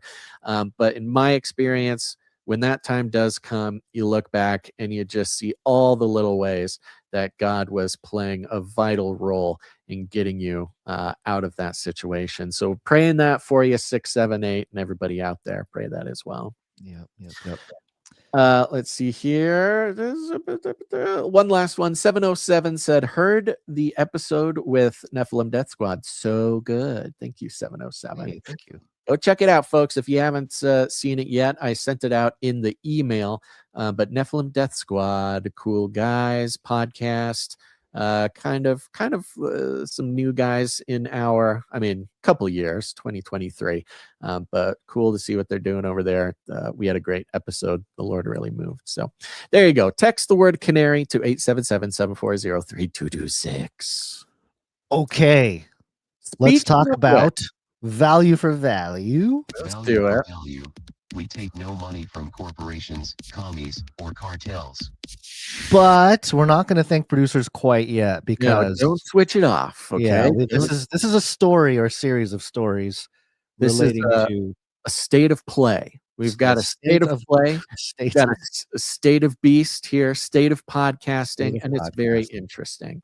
Part of my job is to thanklessly stay connected to the just complete chaos that is the sort of podcastosphere and the big, the bigger podcastosphere. Yes, it is the nature of the beast that it is more conservative, but it is also extremely independent. And we've watched over many years podcasts go from, what is it? It's like internet radio, to the most influential sort of media type in the world right now. It's deciding leaders of nations, etc. Mm-hmm. And it's been interesting through the election, this previous election, that really saw a whole class of podcaster, whether they be political podcasters or comedians or whatever, really destroy the final vestiges of the sort of respect for the mainstream media. And in essence, as we've documented through the whole process, become sort of the mainstream themselves, which has a huge, it's had a huge hand in the sort of shifting of political demographics and perhaps even spiritual demographics. We're now watching that sort of podcast mainstream sort of wrestle with Christianity, which is affecting the sort of spiritual ideas of tons of people. And it is so difficult. You finally actually had these stats, right?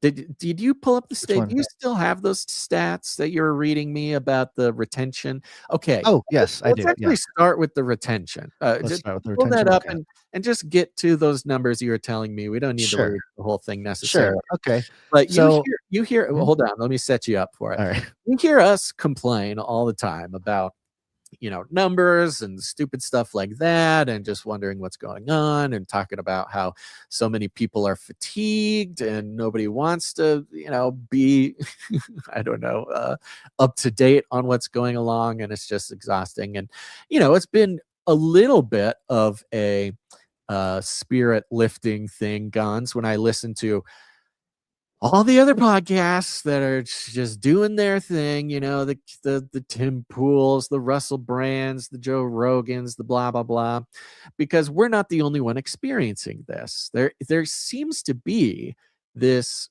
interesting collapse in podcast intake, podcast listenership, right? And before I get into it more, this article was actually, it raised my spirits a little bit, because I had heard of all the other podcasters complaining about everything. And I'm like, okay, at least we're not the only ones suffering from this. But somebody actually did the study, although there's some kind of weird things about the study, which we will mention now. But tell us about this, guys. Okay. All right. This is coming from insiderradio.com. Study finds podcasting faces retention hurdle. Okay, and this is mainly about podcast creators. It says here, producing a weekly podcast is tougher than it looks. Thank you. Somebody else acknowledging this thing that we've been wrestling with for so long. And a new Sounds Profitable study, Sounds Profitable is the name of the study, shows just how demanding the craft can be. Ooh. Man, I Feels can so feel seen. our hearts Feels so getting seen. filled back up. While some more people than ever are trying their hand at podcasting, the Creators 2025 report finds that sustaining a show remains the real hurdle, with 1/3 of novice creators stepping back after learning what's required. 1/3 are just devils. I think it's They are higher. they are the rebel angels. They cannot handle the truth, the light that is podcasting. That's 33%, by the way. The study also provides new clarity about who is most likely to leave podcasting behind. Some groups show significantly higher abandonment rates than others, underscoring that the creator economy's retention challenges are not evenly distributed. Okay. All right. So here's the list. All right. Here's how it breaks down. LGBTQ plus creators and adults aged 55 and older experience the steepest drop-off, which churn rates at 40%, meaning that, if you're LGBTQ plus or you're 55 and older, those people that start a podcast, up to 40% of them quit, right? They can't keep it going. These are the highest overall, Hispanic creators who also show the highest overall engagement with an 18% participation rate. See, I want to know, is that 18% of Hispanics have podcasts? Is that what No, they're saying? I think they're saying 18% of podcasts are done by Hispanic. I see. Okay. Okay. All right. That makes more sense. See that 35% churn rate, indicating that strong entry does not necessarily translate into long-term sustainability. You're telling me. Men, 33% churn rate. Yeah. White creators also 33% churn rate. Basil, you are guilty of both white and man. Yeah. And you are double 33. I don't know what to do with that. I am not in the churn rate though. I'm outside of the 30. True. You're right. You're kind, I should say. Your kind is contributing to that 33 really hard. Show above average levels of quitting. In contrast, Asian creators have the lowest rate of abandonment at 23%. Wow. Followed by Black creators at 27%. Women creators show a 31% churn rate. Look at that. Asians doing better than women. Check that out. Slightly better than men. The report calls this retention challenge one of the most pressing issues facing the podcast ecosystem. So what I'm getting here is that my kind and our relentless sort of hard-headed I don't know, stubbornness has rubbed off on a white male to keep My going. question is, why in the world are they breaking it down into racial categories? This is their What does framework. that have This to is do with anything? This is As the rulers they've been handed in their generation are all measured race. Genetics decide whether you keep podcasting or you don't keep podcasting. It's an insane way to do this study. I know, maybe they're having some feelings because they're 55 and older, and LGBTQ plus have the highest churn rates. So LGBTQ plus is a category, and then Black and whites, and it's just such a bizarre. LGBTQ plus are their own race now. You know? Yeah, exactly. They are their own kind. Maybe we got to find the actual, not go into it now, but I want to go into this because I'm going to be the sound profitable study. Oh, download the full report here. Okay, there you go. Look at that. Got the full on report. that. Let's see the full report. And now we are on a list. Thank you. So, so it's even interesting that these like industry reports are coming out about how tough it is. What? Look at this. This study is sponsored by ESPN Podcasts, American Public Media, NPR, BetterHelp, which is a huge company that advertises in podcasting, Sirius XM Media. So this is sponsored by the biggest names. Yeah, of course. Biggest. Okay, so this is like, all right, well, that makes a little more sense as to why they did the categories. They've got, as we've always said, the money makes things real, and the academics are the are like the magicians of that, right? The money goes to the academics, and the academics basically decide that something's real. And in this case, the academics are focusing on podcasting, and in this case, the sort of hopelessness that is the life of a podcaster. And I don't think it's an accident that in an industry like ours, where unlike us, the success metrics are very clear, right? You've got number of viewers, number of downloads, transfers over to a number of sponsorship, which is money, which is success. It's a very clear pipeline. It's very almost automated, very computational, right? And much like how we see social media sort of start to quantize kids' lives, and it's done nothing but bring them sadness and, sure, depression. a couple kids will become, famous influencers and make a bunch of money, and those will be the ones that will like encourage everybody else to say, oh, I can do that. But it inevitably leads to depression, psychological problems, et cetera, et cetera, et cetera.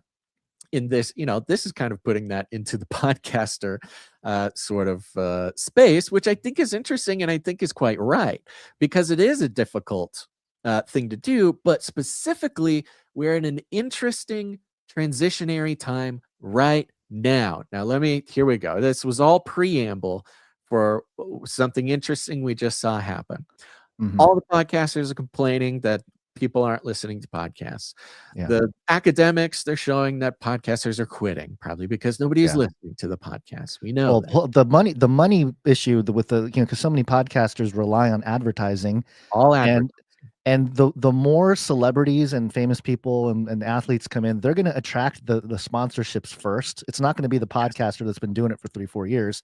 It's going to be the celebrity. And this is actually an issue with athlete podcasts.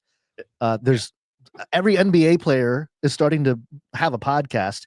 And I think there was a story a few weeks ago where a big sponsor gave this pretty, well-known athlete who started a podcast, big contract and sponsorship and all this.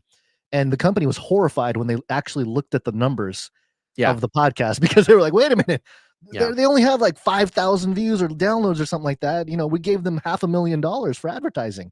It would blow your mind, folks. Even now, you all heard me complain about this when Russell Brand started. Okay. Russell Brand for me really was the tipping point where before Russell Brand, it was supposed to be, media of the people.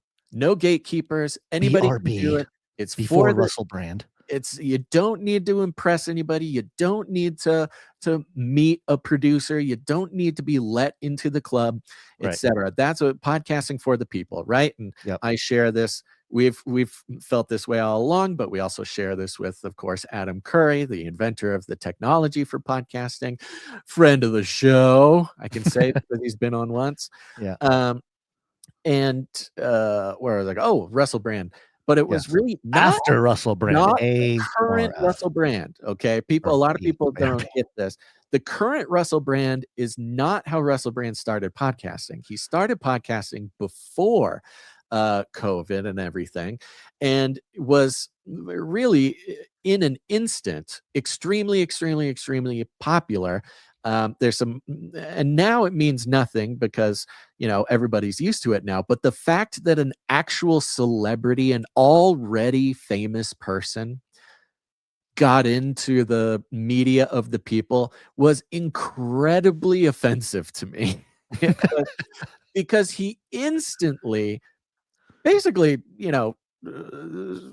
he was one of the first ones to be like, hey, I'm Christian now. And, that all came later, though. That all came later. Was that later? Okay. He's only been a Christian for about a year. So that's what I'm saying. It's hard. You can't compare the Russell Brand of today with the Russell Brand of like 2018 or 19. But it doesn't matter. The point being that was one phase that brought podcasting into a level that it had never been in before, when a celebrity started doing it, and you could just listen to the celebrity, and did great things for podcast. A lot of people discovered podcasts because of celebrities doing it, but at the same time, it's easy to get a little resentful of already rich and famous millionaires coming in and like slumming it on the internet. Yeah. But however, we're in this next phase, and this next phase is podcasts are the media. They are mainstream. It's no longer automatically alt or independent media. And I'm talking the ones that we know, the ones on the right, the conservatives. They really are the ones who were able to, because conservatism was like this underground, not cool thing, not represented in the media at all, the mainstream media. That's why the conservatives really were able to craft, galvanize this idea that podcasting is even legit. Took it to the next level. Not that they were rich and famous before, but that the podcasting made them rich and famous. And I'm talking Tim Pool, Candace Owens, Tucker Carlson's not a great example. He's got his own thing going on, but that type, right? And because of the business we're in, I got to pay attention to all these people, and it's exhausting. I understand why everybody's leaving podcasting, because it's become the mind control hammer of podcasting has become very powerful. It's almost overpowering. People are going back to mainstream because it was simpler. it's congealed into this really exhausting space. And Guns, you and I, we struggle with this all the time. But the example I'm going to give is the past, maybe I'll say week and a half, maybe 2 weeks. Every single episode of every single big podcast has been about Candace Owens and TPUSA and Charlie Kirk. And even worse, it's not about those things. It's not about TPUSA. It's like the ideology culture war surrounding all of those things. It's about the interpersonal battles between Candace Owens and whoever. You know, it's Candace just happens to be the center of all this, and she's making enemies, and she makes enemies with Tim Pool, and she makes enemies with TPUSA. And like I mentioned, I actually talked about this on Canary Cry Clubhouse last Thursday. I think it's because most of her it's very female coded. Most of her viewers are female, actually. She's very female coded. I mean, she's obviously a female, but everything from the aesthetics to the framing of things to the format of the show tends to be pretty female coded. And I think she is the only podcaster who has majority female listeners, at least in this space, of course. But oh my gosh, again, Tim Pool, what's this other guy? I should just pull it up because I can't just keep saying Tim Pool. So for some reason, he's the one that just comes up all the time. A lot of Tim Pool talk. What's his name? Hold on, I got it. Oh, there it is. Oh, come on. Don't do this to me. I mean, from Sam Tripoli to Jimmy Dore to Russell Brand. Did I mention Tim Pool? To Dark Horse? Everybody. Every single major member of this sort of part of the industry cannot, will not, and should, but does not stop talking about not even the matter at hand, which is the investigation of Charlie Kirk, but Candace is crazy, is basically the long and short of it. Candace is crazy. Candace is at war with Tim Pool, but Jimmy Dore is siding with Candace. And it's a reality TV show. This is no longer about the issue. That is a great way to put it, Gon, because I don't know if anybody, I mean, God bless, you probably don't, and good for you. It's kind of like the reality TV industry right now, because what's happening with the reality TV industry, it used to be that random people got on these shows, and that's what that. They're all trading cast members. Like the Mormon Wives show is now The Bachelor, and the Vanderpump Villa guy is now on this other show. They're all just trading around. They're all professional reality TV show members, and they're just doing crossover episodes, and that's the whole thing. There's nobody new in there. It's very similar to what we're seeing with this dang mainstream conservative podcasting community. And I think that's where a lot of the fatigue is coming from.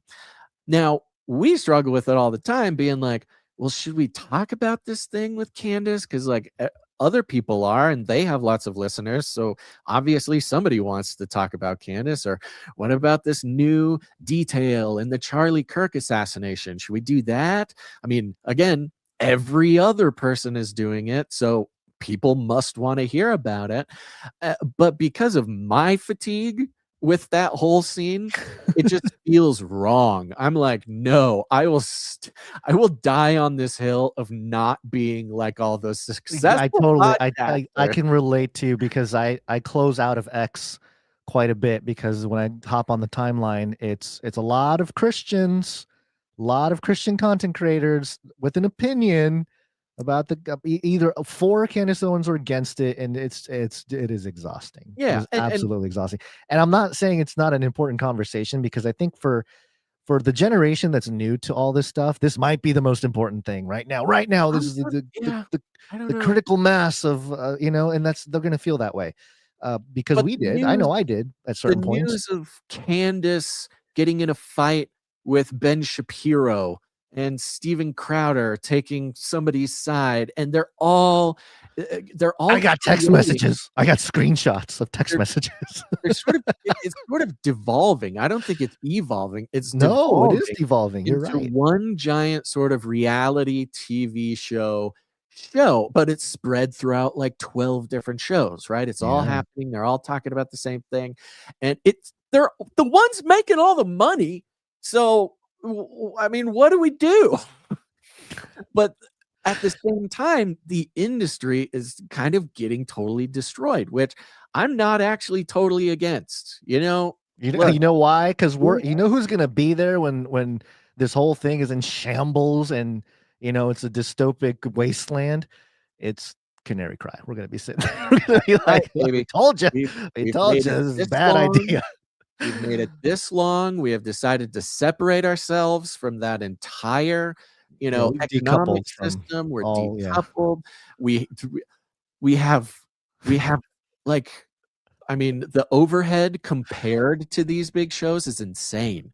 I mean, Tim Pool has like 40 like employees and like two giant studio buildings, and same with Russell Brand. They all have this very highly intense production thing, which does their production value is high. I mean, their cameras are great. Their guests, they fly in guests so they can do it in person. They don't do Zoom. A lot of these podcasters are making and spending like $10 million a year to do what they're doing. It totally. What would we do with $10 million, Basil? Would we hire a bunch of people? Depends where the $10 million came from. Isn't would- that the case? There are very select. We could probably change our entire lives, Guns, if we just had one person that could do some certain parts of the job for us. That's true. You're right. And if Yeah, a that small person part, needs to make 9 of the $10 million to make our lives easier, then I might be open to that. So, okay, I swear I'm coming to a point here. We're not just complaining. So, with all this thing, the Charlie Kirk, the Candace, everybody's obsessed. Nobody's talking about anything else. It's the most important thing. People are dropping off. It's exhausting, blah, blah, blah, blah, blah. TPUSA, who has their own shows. There's the Charlie Kirk show, but I think they have some others too. I don't do that. I don't know. Not for any reason. They're just not on my list. Okay. So I don't hear their thing 24/7. But the thing with TPUSA is they started, I mean, Charlie Kirk was one of the rogue independent online conservatives, right? That's how he started. He was an essential sort of member of that storyline, and really is an example, maybe the example of how independent podcasting, conservative podcasting has evolved, and in his case to TPUSA, which is a major international political organization. A lot of people agree Trump would not be president if it wasn't for TPUSA. Then they have TPUK and they have TP, wherever. They're all over the place. International sort of thing that it's grown into with hundreds of millions of dollars and et cetera, et cetera, et cetera. And God help me if I have to hear one more podcaster talk about TPUSA's tax filings, I'm going to burn something down. I cannot. They make $80 million a year. And it's all people who know nothing about anything, Anyways, yes, it's. I mean, it's getting serious. That's how obsessed it is. Now, one of the things Candace says was, if Erika asked me to stop, I would stop.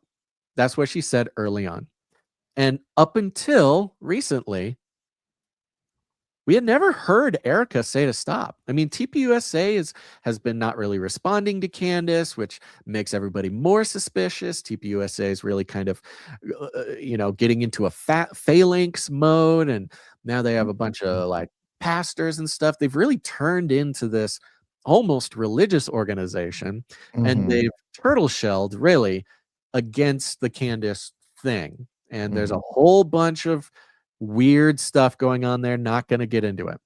But they haven't really stood out and responded. They've kind of let the hullabaloo happen around them.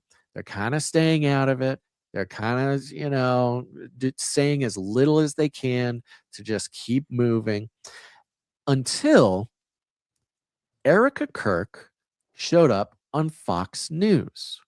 And we have this moment where this almost diabolical congealing, this fatiguing, just irritating entire conservative podcasting industry, all talking about the same thing. And it's just, everybody's mad at each other and going to war with each other. And everybody's trying to tear each other down. And it's madness. And TPUSA letting it happen, letting really the bonfire go insane. Yeah. And not coming out and responding, in this case with Erika, not on a podcast. TPUSA is sort of signaling here, hey, podcastosphere, maybe we were in your crowd, maybe we were in your industry, whatever, but we're finally going to respond, and we're going to do it on mainstream news.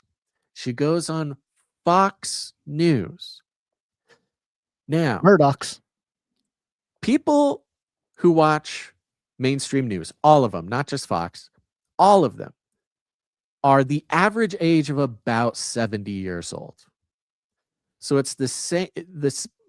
Most of the people who get their news from the mainstream are about 70 years old, and they're not in the podcastosphere. Some of them are.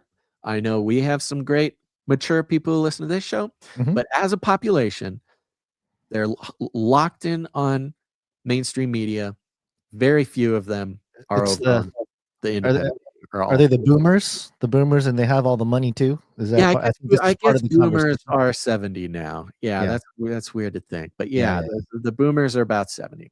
And there's a big economic change of hands happening from boomers to the following generations. So I mean, just back in your mind, there's a lot wrapped up in this. Yeah, and that's the thing. There's a lot wrapped up in all of this, because of course, and there's no way to avoid this part of it. We've all heard Candace bringing in tons of different, I guess, suspects, but included in the suspects, of course, happened almost immediately, was Israel. And I mean, this was like 2 days later, people were talking about Israel. Then, his text messages and and Israel's all involved. And then Bibi Netanyahu comes out and makes the thing, right? Ian Carroll, that's another one of the guys too. Oh yeah. The Israel focus is kind of hard to remember because it's been 3 months and it's so hard to get outside of like the fishbowl of time that we're in right now, because we take a lot of things for granted, much like taking for granted that Russell Brand is a Christian. That happened very recently. Yeah. And this focus, this huge, massive focus on Israel is also pretty new in its current form. Well, you know what? You're right. We do forget because, when I was discussing similar issues, it's not to this political heated debate it is now, but just more of a background type of coming at it from the eschatological Bible prophecy perspective. 10 years ago, talking about this issue, it was very taboo to discuss it, and there were people discussing it here and there. Some of those folks in this last maybe 3-4 months since the murder of Charlie Kirk they've exploded. Now they are the ones being brought up, and maybe Nick Fuentes represented that line or that tree. The tree of those folks critical of political Zionism, or more colloquially, they might use the word Jews, right? And whether I don't think they're using it necessarily properly there, but in any case, that's happened, and it's very recent. It's very recent, and it's easy to forget that. It's easy to forget, and a lot of Christian leaders that may not have been paying attention to this stuff have all sorts of opinions about all of this, and I think that's why, maybe because I forget that they have not been looking at this for a decade like we have. Now, yes, we still don't know what the deal is. Nobody trusts the FBI story. Candace has 100 different theories. Israel is even just now one of many theories, right? We are a global production company. Yeah, exactly. And so look, I'm not throwing my I have we have so many more important things necessarily that are broad, meta, global, spiritual, forever issues that we like to focus on a little bit more, right? Not to say that none of that is important, but it's just not the most important, and there's 1,000 other people talking about it. But the idea of it being Israel, it was the first theory that's thrown out. There's now been 100 different theories.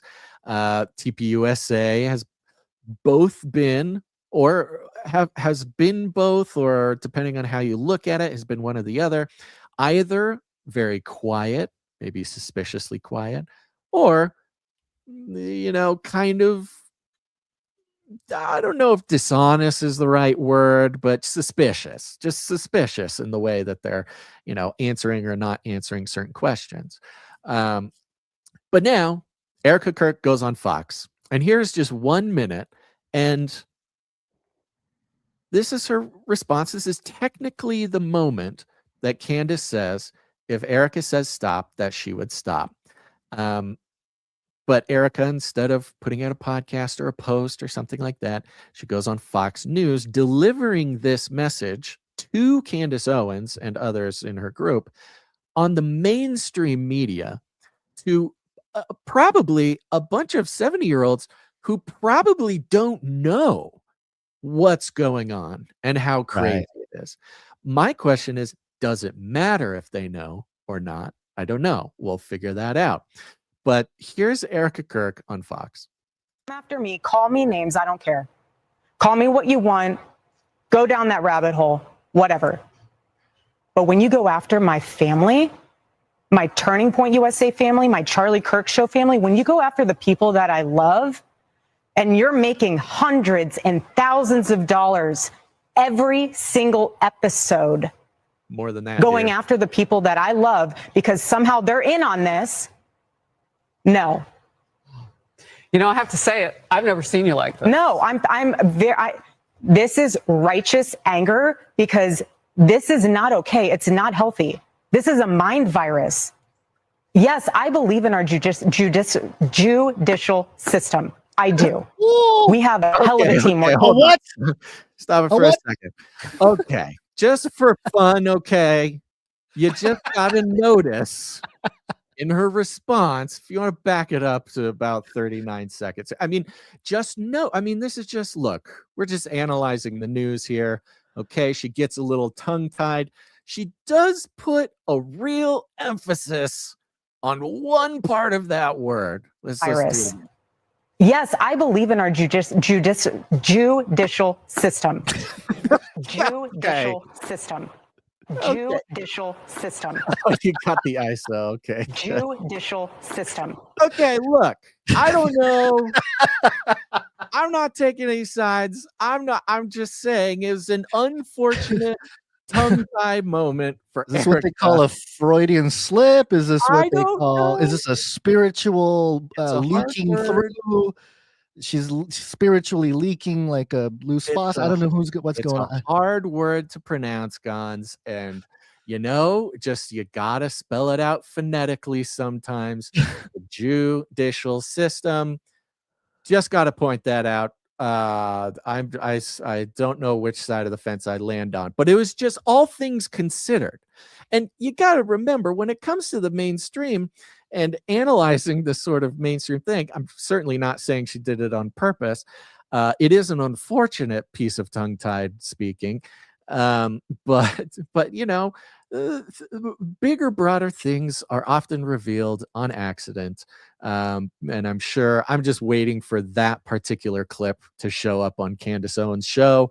And she goes, oh my gosh, she said it. It's right there. We know who did it. Well, we'll do it for her. Judicial system. We are a global production company. There you go. The script writes itself. It's just right there, man.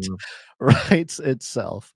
All right, let's play the last few seconds of it. Okay, all right. Let me pull it back. We'll get one more time, and then we'll do it. This is a mind virus. Yes, I believe in our judicial system. I do. We have a hell of a team working on this. Excuse my French. But this is not okay. So you want to put these people back in the box where they've been creeping from? I don't care what box you're in. Okay. What a weird thing for that news person to say. You want to put these people back in the box that they were creeping from. And again, she's saying this on mainstream Fox News. Go back in your box, podcasters. Stay in your lane. Okay. You're not, look, I'm on mainstream. We made it. This is what we're going for. We've reached the pinnacle. We're on Fox. You stay in your box, you crazy podcasters. You know, this is interesting. Just one more comment. Okay. Very interesting how the woman that is interviewing her on Fox News is like the spitting image of Candace Owens. Candace Owens proxy. Yeah. The good one. I wonder the good female black lady. I wonder if the producers, I mean, I'm sure the producers of the show are like, okay, she's out. Of course She's they gonna be are. responding to Candace Owens. Let's get our Candace Owens clone in there. So she's staring right at Candace. She'll get mad, you know. She can staring at Candace. Yeah, there'll be some sort of magic happens if we have Erika staring right at a Candace clone talking about this. Yeah. You know, we have identified this symbiotic relationship between the mainstream media and alt-stream media, where the mainstream says ridiculous things and then alt-stream has content to break down those lies or the propaganda or whatever it might be. And it's fascinating to watch this instance of Erika Kirk, TPUSA, getting to the point where their defense or their sort of response to the alt world, you know, breaking apart, doing what they always do in a sense, doing what the internet always does and analyzing and maybe overanalyzing the situation, goes on mainstream and feeds the alt media. This is like they get to make their point and they get to keep their donors or whatever it is, whatever financial sort of incentives there are there. They get to do all that, plus they get to feed the alt media. This, you don't think Candace Owens is thrilled about this particular segment on Fox News? I mean, she has it in her on today's show. Erika Kirk goes off on conspiracy theorists. Parenthetical read me. Will this? It was just about Candace Owens, Basil. It was not about all podcasters. Just about her. Will this strategy work on the general public? We learn about what Erika told Barry Weiss about those pesky Egyptian planes. And to be honest, it's weird. She's a pro. She's a pro. 7.5 million followers, millions of views. I mean, yeah, the whole thing. So She's a pro. We're at this inflection point, and it's almost like this replaying. It's almost like a Masonic new actors. It's almost like a Masonic allegorical ritual. Almost we're watching in a way. Not to say that anybody's Masonic on this, but who knows? I mean, but it's just very interesting. You know, it's almost like playing out is some sort of Solomonic kind of ritual. So we have the mainstream saying, "Get back in the box." Erika Kirk's on the mainstream. Candace, get back in your box. Nobody's listening to you, but I'm saying this to 70-year-olds who probably have no idea what's going on. In the meantime, while Candace is also feuding with Tim Pool, an interesting thing happened. Apparently, according to his telling of the story, and again, goodness gracious, the entire podcastosphere, Tim Pool tells this story, and he tells a story about how late at night somebody drove by his studio and shot at his studio over there in Virginia or wherever he is. Yikes. Yeah, which is spooky, kind of crazy, right? He's like, look, this is crazy. First Charlie, now somebody's shooting at my studio, and of course 1,000 podcasters go, I start calling the police to see if they really got reports, and let's see if Tim Pool's lying about somebody shooting. And then Candace posts about it, and it's just this nightmare. Again, hey, you know who carried the story? Hindustan Times. Yeah, Tim Pool shooting motive, why right-wing podcaster was attacked. That's Update on gunman. which is hilarious because he was not attacked. He was not at the studio. Tim Pool never even, he just kind of told the story like, yeah, somebody drove by our studio and shot last night. It's on our cameras. Nobody was there, but it's on our cameras and it scared the chickens or something. And then all the mainstream reporting is just like, oh, Tim Pool survives vicious attack. But anyways, so Tim Pool says, look, the 19th of December, we go on break for Christmas, and it might be our last show for Timcast IRL because they have guests. They bring guests to the studio, so it's not just, there's a lot of people would be put in danger if that happened while people were there. And he's like, we can't pay for that kind of security. It's just a nightmare. This might shut down the thing. I don't know who did this, but it, after Charlie, I'm not taking any chances. And everybody's like, oh no, Timcast IRL is going to be gone. But then he says he's having a meeting with Rumble.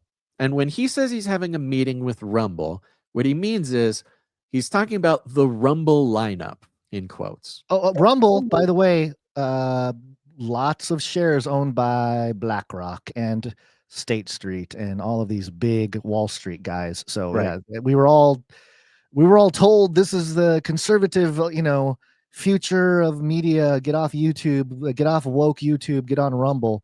And if not conservative, at least sort of free, free speech kind of thing.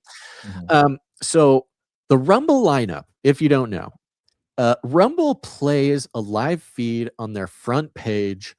I don't know if it's 24/7, but they have their own feed. And it's basically like a television channel. They're sort of reenacting linear TV, meaning there's a stream that just goes like 24/7, and they have made deals with content creators who post on Rumble to be part of the Rumble lineup, meaning they have this hybrid thing going on where anybody can put their stuff on Rumble, but also there's like a chosen bullpen of official Rumble lineup, Rumble guys. And this, includes Tim Pool, Steven Crowder, Russell Brand. It's all these guys, They got a badge. They got a little Rumble logo badge next to their name, right? Yeah. They even call it on their corporate website. They called Rumble unveils Rumble Live, a linear live streaming setup. Okay. Linear TV, like the TV that's dead and is never coming back, because why would you sit and watch a TV? Oh, wait, people who are watching Fox have not moved away from linear TV. Yeah. The boomers who are getting mostly mainstream news, they still turn on the TV and just watch whatever's on. I know, Gen Z, I get it. It's an ancient concept, but that's how we all used to live. Viva Fry, The Quartering. There's just some more examples of people on the Rumble lineup. Well, Tim Pool, sort of, I don't know, cheekily, but basically says they're going to have a meeting with Rumble and the whole Rumble lineup about consolidating all of their production into one sort of defensible, it's all in the name of security, one defensible studio. Kind of like how Hollywood did and does, where, decentralized media, that's really what we should be calling all of this, is decentralized media. This is what gave the power to the people, the ability to make any media, to put it out there.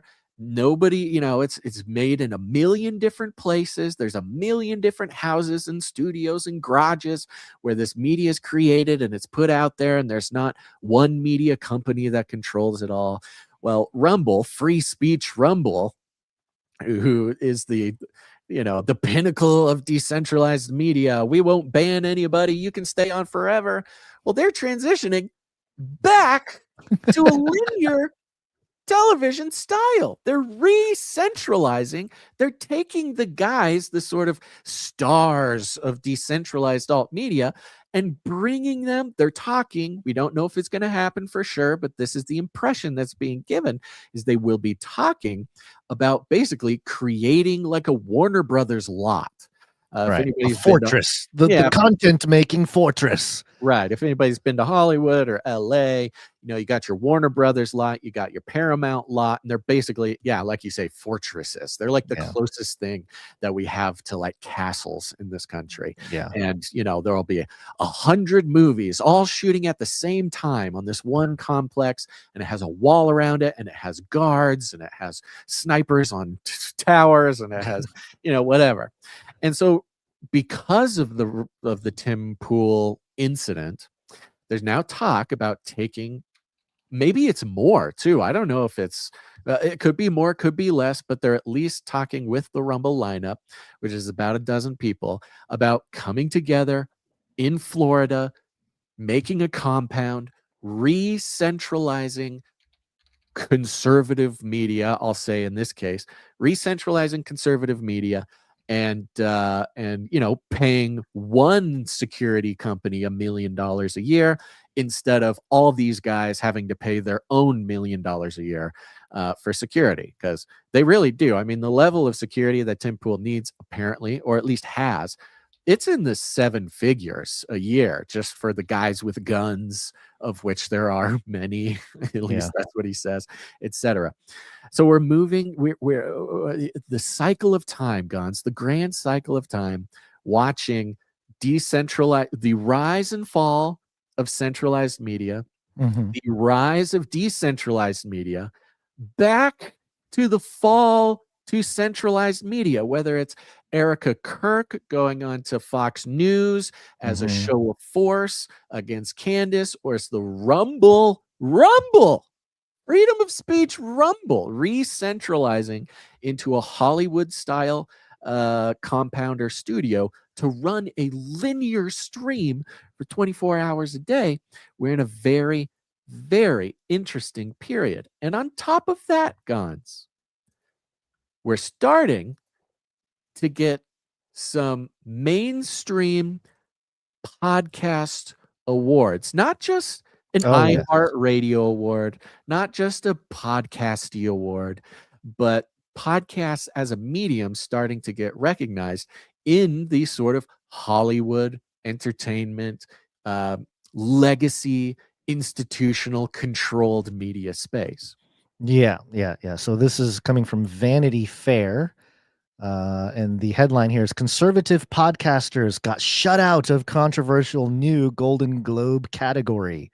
Oh, the Golden Globes giving a podcast award. Globes, Okay. yes. After making the short list, the Joe Rogan Experience, the Tucker Carlson Show, and the Ben Shapiro Show didn't make the final cut. An interesting twist in an inaugural category that's already seen its fair share of drama. And we don't have to go through the article. I'll read a little bit here from the text version. It says here, for the first time ever, the 2026 Golden Globes will honor excellence in an audio medium, nominated 6 shows for the award's new Best Podcast category. After announcing a short list of 25 podcasts eligible for the award this fall, the Golden Globes wound up nominating the following starry podcasts. Okay, who is it? Are we in there? Armchair Expert with Of Dax course. Shepard. Celebrity, I don't know long-time who that is. celebrity. I don't know. I have no Long-time movie star. Call Her Daddy. Of course. That's the one with the girl or the One gals. Pamela went on, and the embarrassment that was that. Right. Good Hang with Amy Poehler. Amy Poehler, longtime Another television comedian star. or television star, movie yeah. star, yeah. The Mel Robbins Podcast. I don't know who Mel Robbins is, but I could guess that they're a TV star. Smart Less. Yeah, that's Jason. Does that have their names? No, it just says three very famous TV and movie stars. The Jason Statham. No, I was gonna say that. That would be awesome. And Up First. Up First. Okay. Does it have a name? Nope, just says Up First. That's the name of the show. Now remember, you made a great point with the celebrity, the athlete show, the incident where a brand gave a ton of money to a really famous athlete to do a podcast, and he got like 5,000 listens, right? A good example of just because they're a celebrity doesn't mean that they're very highly listened to. And in this case, by what metric are they choosing these podcasts? Oh, I got it right here. Admittedly, a few of them are very popular. Call Her Daddy, I think, sold the show for $100 million. Yeah. Another re-centralization. Yeah, give me more info while I look this up. Okay, so it says here the drama began when the Globes first announced the category's birth in May. Top 25 podcasts for consideration. Ultimately, the list was determined by the #1 global audio data analytics firm, Luminate. Never heard of them. Literally Luminate, never heard baby. of Luminate. Luminate is and I looked it up. It is a luminatedata.com. The data analytics thing. Yes, unleashing entertainment's essential data, the most comprehensive analytics platform revealing the trends, behaviors, and insights across film, television, and music. And they had I thought they had a graphic here where they showed, maybe it was somewhere else, and maybe it was an about or something, where they showed the evolution of, oh, here we go. Yeah. A look back. Okay. So they've been around for a while. In the 1990s, Billboard begins using broadcast data systems, electronically tracked airplay monitoring systems. So there you go. That's BDS radio and Billboard. Then in the 1991, Billboard begins using SoundScan's electronically monitored POS information. That was Nielsen and SoundScan. In 1999, TV Tracker is founded. And in 2011, Variety acquires TV Tracker, rebrands to Variety Insight. And now, with the tradition, now they are called so that Luminate. keeps scrolling, Gons. That timeline, you can keep scrolling. It basically just lists all of the data analytics companies over the many years. Announced, in the 2022, announced a rebrand as Luminate at South by Southwest. Expanded music coverage to 48 new countries, yada yada yada. So they've gone through several forms, I suppose.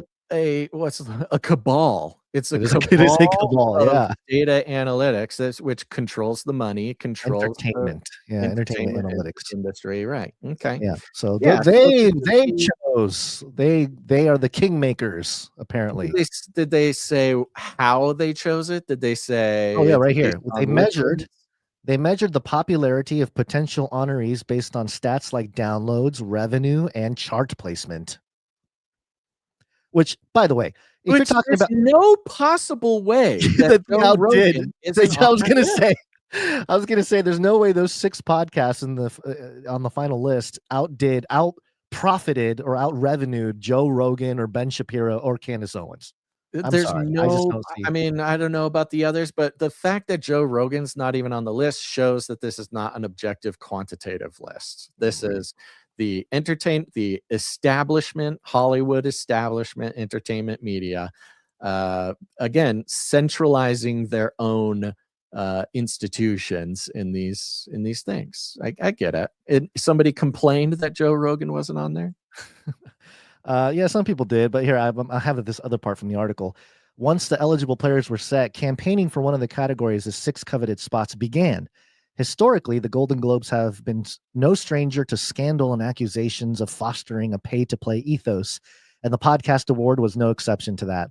After weathering a series of scandals in the early 2020s that led to the ceremony going off air in 2022, the Golden Globes were bought by Penske Media Corporation. Penske also owns Rolling Stone, Billboard, and Gold Derby, as well as trade outlets Variety, The Hollywood Reporter. Those are all companies listed on Luminate's history. Yes. So Luminate is just the same company. Yeah. And Deadline. Publications whose bread and butter is awards season coverage. After Penske purchased the awards show, some cried foul, accusing the media conglomerate of engaging in a massive conflict of interest. Oh, by the way, Penske also owns Luminate, which determined the award-eligible podcast. Right. Yeah. So, yeah, I mean, come on. This is legacy flexing. It's the re-centralizing of decentralized media. It's almost like on all sides here. Well, it seems as if we just ebb and flow. There's nothing new under the sun, and it seems to just ebb and flow to centralization of power and then decentralization, almost as if it is a pattern set biblically. You know, when people got together after the flood, they got the Tower of Babel, they're trying to centralize everything, and then God says no, decentralization with the distribution of languages. And then, you know, over time, small pockets of centralized power begin to consummate, but then, you know, a couple thousand years goes by and here we are again, struggling with the same type of archetype, Basil. Good Same point. type of archetype repeating. And through it all, Gons, the only way to survive is the value for value model, folks. Oh, we finally landed the plane. Finally got there. It's the only way. Yes. And it's the only way this show survives. It's the only way this show has survived. And it's probably the reason why we're going to survive whatever weird sort of cosmic centralization of human consciousness that we're going through right now. And it's very easy. We don't take any money from corporations, commies, cartels, governments, the Vatican. Nobody gives us money to survive except for our producers. And those producers are you. Everybody here is a producer. You can produce the show with your time, your talent, or your treasure, okay? It's not all about money. If you got a skill, if you're an artist, musician, if you've got time on your hands to help us out with stuff on the back end, all of that is included. We've got, you know, if you count it that way, we've got like a cast of hundreds of people that keep this show together. And they're all united, no matter where you are in the world. You're all united a couple times a week during the show, and even sometimes 3 or 4 times a week when we're really excited. But that's right. And we can't survive without you. But it's the value for value model that's kept us. And when I say us, I don't mean just me and Gons. I mean all of us here who listen to the show, participate in the show, watch the show, doesn't matter. There would be no disconnecting from the re-centralization of media if it weren't for the value for value model, because what is the motivator for re-centralization? It's the money, baby. It's the money. It's the advertisers. It's the industry. That's why, especially with the Golden Globe Podcast Awards, you've got the old establishment, the legacy entertainment establishment, looking out for their money. That's what it's all about. And but not here, folks. Here it's just us. It's just us and all of our beautiful producers standing up tall, standing shoulder to shoulder, and making sure that some truly independent media exists as we move into the next phase of the dystopian technocratic state. We are kind of like a theme park ride, you know? We just kind of keep chugging along. We're not like the roller coasters that'll break, but you know, we get to observe everything, and then it feels like the teacups sometimes. It does feel like teacups. Yeah, you're right. But I was thinking more like a lazy river type thing, you know? Where Lazy river's good. Lazy river hanging out. We get to see all the drama play out. So we're going to thank some of our producers here. We're going to start with our extremely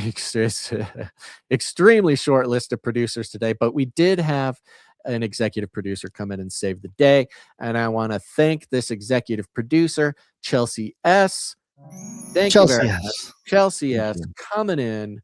Let me see if Chelsea S's producership is a readable amount, because just so everybody knows, when you produce the show, oh, by the way, you can produce the show at canarycry.support. Go check it out. Go there now. Canarycry.support.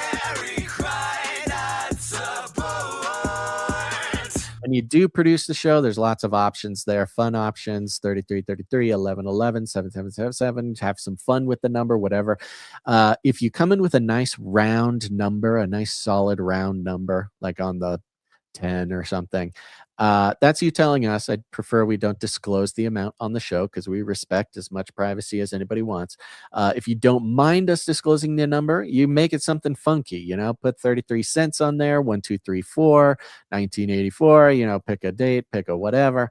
That's just you telling us you don't mind us disclosing it on the show. Our beautiful executive producer, Chelsea S., comes in with a nice round number. Thank you very much, Chelsea, for saving the show. And a note that says, Basil and Gons, thank you for all you do. Merry Christmas, Canary fam. Oh, thank you very much, Chelsea. Thank you, Chelsea. Appreciate you. Yeah. We also have executive producer Sir LX Protocol Oh my V2 gosh. Baron of the Breen Protocol. Hey. Comes in for 100.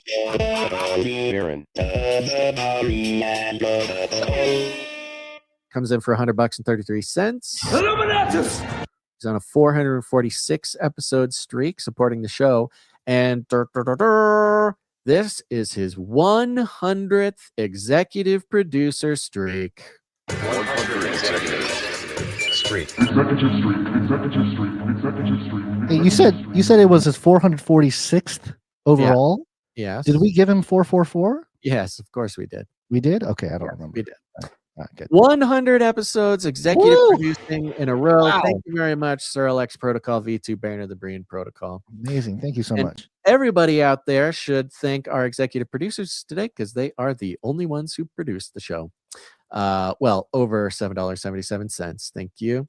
I do want to give a shout out to Cage Rattler Coffee. Cage Rattler Coffee. Yes. .com, of course. Sorry, what's going on with my Panicking. browser? Panicking. There it is. Okay, yeah. Sorry. I had a moment. I glitched out. Sometimes I glitch. Yeah, it's okay. Go to CageRattlerCoffee.com. Go check it out, folks. Very important.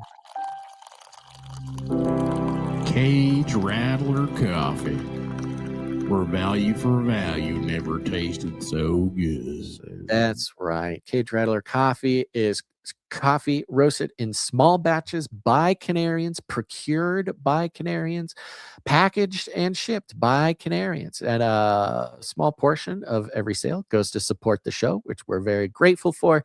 Go to Cage Rattler Coffee. They got their Coffee of the Month Club is up and running. You can subscribe, support Canarians. I mean, that's the fun part. This is the parallel economy that is going to be an essential part of surviving whatever comes next, is groups like ours, people united in Christ, being very intentional about where we participate economically, and participating economically with people that we have a lot in common with, that we believe with, that we want to support, and we want to support us. So thank you very much to CageRattlerCoffee.com. Everybody go over there, get your coffee. I have it every day. It's a beautiful thing. Yep, absolutely. Real quick, Basil, I just hit my timeline here. Yeah, I see. We got to get going. We're doing it. We're ending it right now. Yeah. No, real quick though. Somebody compiled. Do you remember when we would call out mainstream media? People could make montages of all these different stations saying the exact same thing, and the people would make the montage. Well, somebody put together a montage of all of these conservative leaders, and there's very loud music playing. Oh, there is. Oh, yeah. Sorry, you guys heard that, but I don't think. Okay. So what is this? Anyway, so somebody put together a bunch of screenshots of the same thing for the Erika Kirk thing. Erika Kirk swarms the internet sleuth. Erika Kirk, scorches Candace Owens. Blah blah blah blah. It's like the same format. And they're all saying the same thing. Yeah. Oh no, that very familiar. Conservative in quote unquote influencer space has been shown for what it really is. And they're all taking money for whatever their message is. They did it with Sodagate. They did it with India during the H-1Bs. It's all fake, folks. X is completely filled with so people crazy. who are there specifically getting paid to put out conservative. What's driving me crazy are the Christians that were just making like apologetics content before. They get sucked into this conversation, and now they got opinions about Candace Owens every single day, and it's driving me crazy. Sorry, I don't want to mention names, but if you go to my yell at these people, it's like, come on, guys. You get desperate. You start taking checks to put out messages that somebody wants you to put out there. It's the decentralized Mockingbird media, and there you go. But it's the value for value model that keeps us off of that apparently very lucrative. And it pays to be a propagandist in 2025. It really does, and it doesn't matter who you're propagandizing for. There's money on both sides to do that. If you're doing it for Christ, though, seems like we just we just barely make it enough to get by. Our producers are making it happen for us, and even though there were very few producers that came in for this show, of course, We have our monthly producers, those who are committed to keeping the show going. Whatever the amount is, the amount almost doesn't matter. Of course, it does in practical terms, but the fact that you took the time to click the buttons and said, yes, I get value. I expect to continue to get value. I've gotten value into the past, and joining us, really, I mean, joining with us in a really amazing way to keep us alive, because it's our monthly producers that allow us to look, I mean, forget about 30 days ahead. It's our monthly producers that let us wake up this morning with 0 producers and go, hey, we still got a responsibility to do the show. There are producers who are here supporting us so we can wake up with 0 in the inbox and still say, hey, we got people who are committing their hard-earned whatever, either fiat currency or cryptocurrency or prayers, whatever currency they're in. So a big old shout out to all of our monthly producers. This is the kind of episode that you monthly produce for, and I think it's an important one. So God bless all the monthly producers. You can go to canarycry.support. Pick your own monthly producership if you want, but there's also, of course, the Canary Cry supply drop. There's the Canary Cry t-shirt council. It's all very good ways to support the show and support the kingdom if you believe that this is kingdom work, which we do. We do have our producers who are on streaks. They come in under $7.77. And we thank them on Wednesdays because they're all on, they continue their streaks, and that's very impressive. So I'll start with Mrs. Tinfoil Hatman, who's on a 173 episode streak. Thank you, Mrs. Tinfoil Hatman. We have Veronica D on a 532 episode streak. Thank you, Veronica D. Long timers. Yes, we have Sir Scott on a 581 episode streak. Sir Scott, keeping it real. And we have Sir Casey the Shield Knight. Sir Casey the Shield Knight. Sir Casey the Shield Knight. On a 586 episode streak. Thank you, sir. Which, by the way, episode 900 is next, Basil. I know. It's coming up. Big day. Oh, you want to? We should put the. Oh, we got it right here. We should put up Sir Darren's teaser. Oh, you got it there. Okay, we both got it. Booyah! Episode 900 coming up, baby, on Monday. It's gonna be a blast. It's a very exciting time. We are on the road to 1,000 episodes. If you can include all our other podcast episodes, we're close. Far past 1,000, but. Yes, big deal. Really appreciate everybody making it possible. We could not get to episode 900 if it weren't for our producers. Not a single advertisement, but many producers. And of course, you can produce the show with your time, like our timestamper. Timestamp. Timestamp. It's hard work. Timestamp. Jade Bouncerson coming in clutch. Thank you very much, Jade Bouncerson, for all your tireless work. Appreciate that. Yes, thank you. Thank you to, I feel like there's something I was supposed to say before I do this. Okay, it'll come to me. Thank you to Jam for heading up the Telegram. Thank you to Adam42 for heading up the Discord channel. Go get in there, folks. Get in the Telegram channel. Get in the Discord channel. Get connected to other Canarians. We got to make it through this. We can only do it together. You can go to canarycry.party to find the links, the invite links to those 2 areas. Thank you to Joe for the feedback. Thank you to Clank for everything you do for us, Clank. Thank you to Ike, Sir Ike, for everything you do. And if anybody wants to change their shipping address or their t-shirt size, send an email to canarycrysupply@gmail.com. But most of all, just share the show. Share the show. We're people who are fatigued with the hullabaloo, the centralization of the formerly decentralized, centralized not just in channel or in location or in message, Of course, they are centralized that way, but also they have become centralized in spirit, a dark, chaotic spirit trying to rile everybody up for the purposes of advertising dollars. But not here. Share the show. You can share it however you like. We call it rattling cages. All you got to do is walk right up to them, grab them by the cage, and then you shake it. The end of the world occurred pretty much as we had predicted. I want to shake things up, stir up some controversy, rattle a few cages. Hey, stop that! You'll never silence me. I'm the last angry man, a crusader for the little guy. Leave the bird alone. Never. Rattle a few cages. Rattle a few cages. Human race will have every opportunity to improve. And if they don't? Ask Noah. That's right. Just ask Noah. Caleb says, speaking of 900, House passes $900 billion defense bill for Golden Dome tech and more. Hey. $900 billion. That's a lot of dollars. That's, hey, just give us 0.001% and we will be stoked. Yeah, we need to get classified as a defense contractor.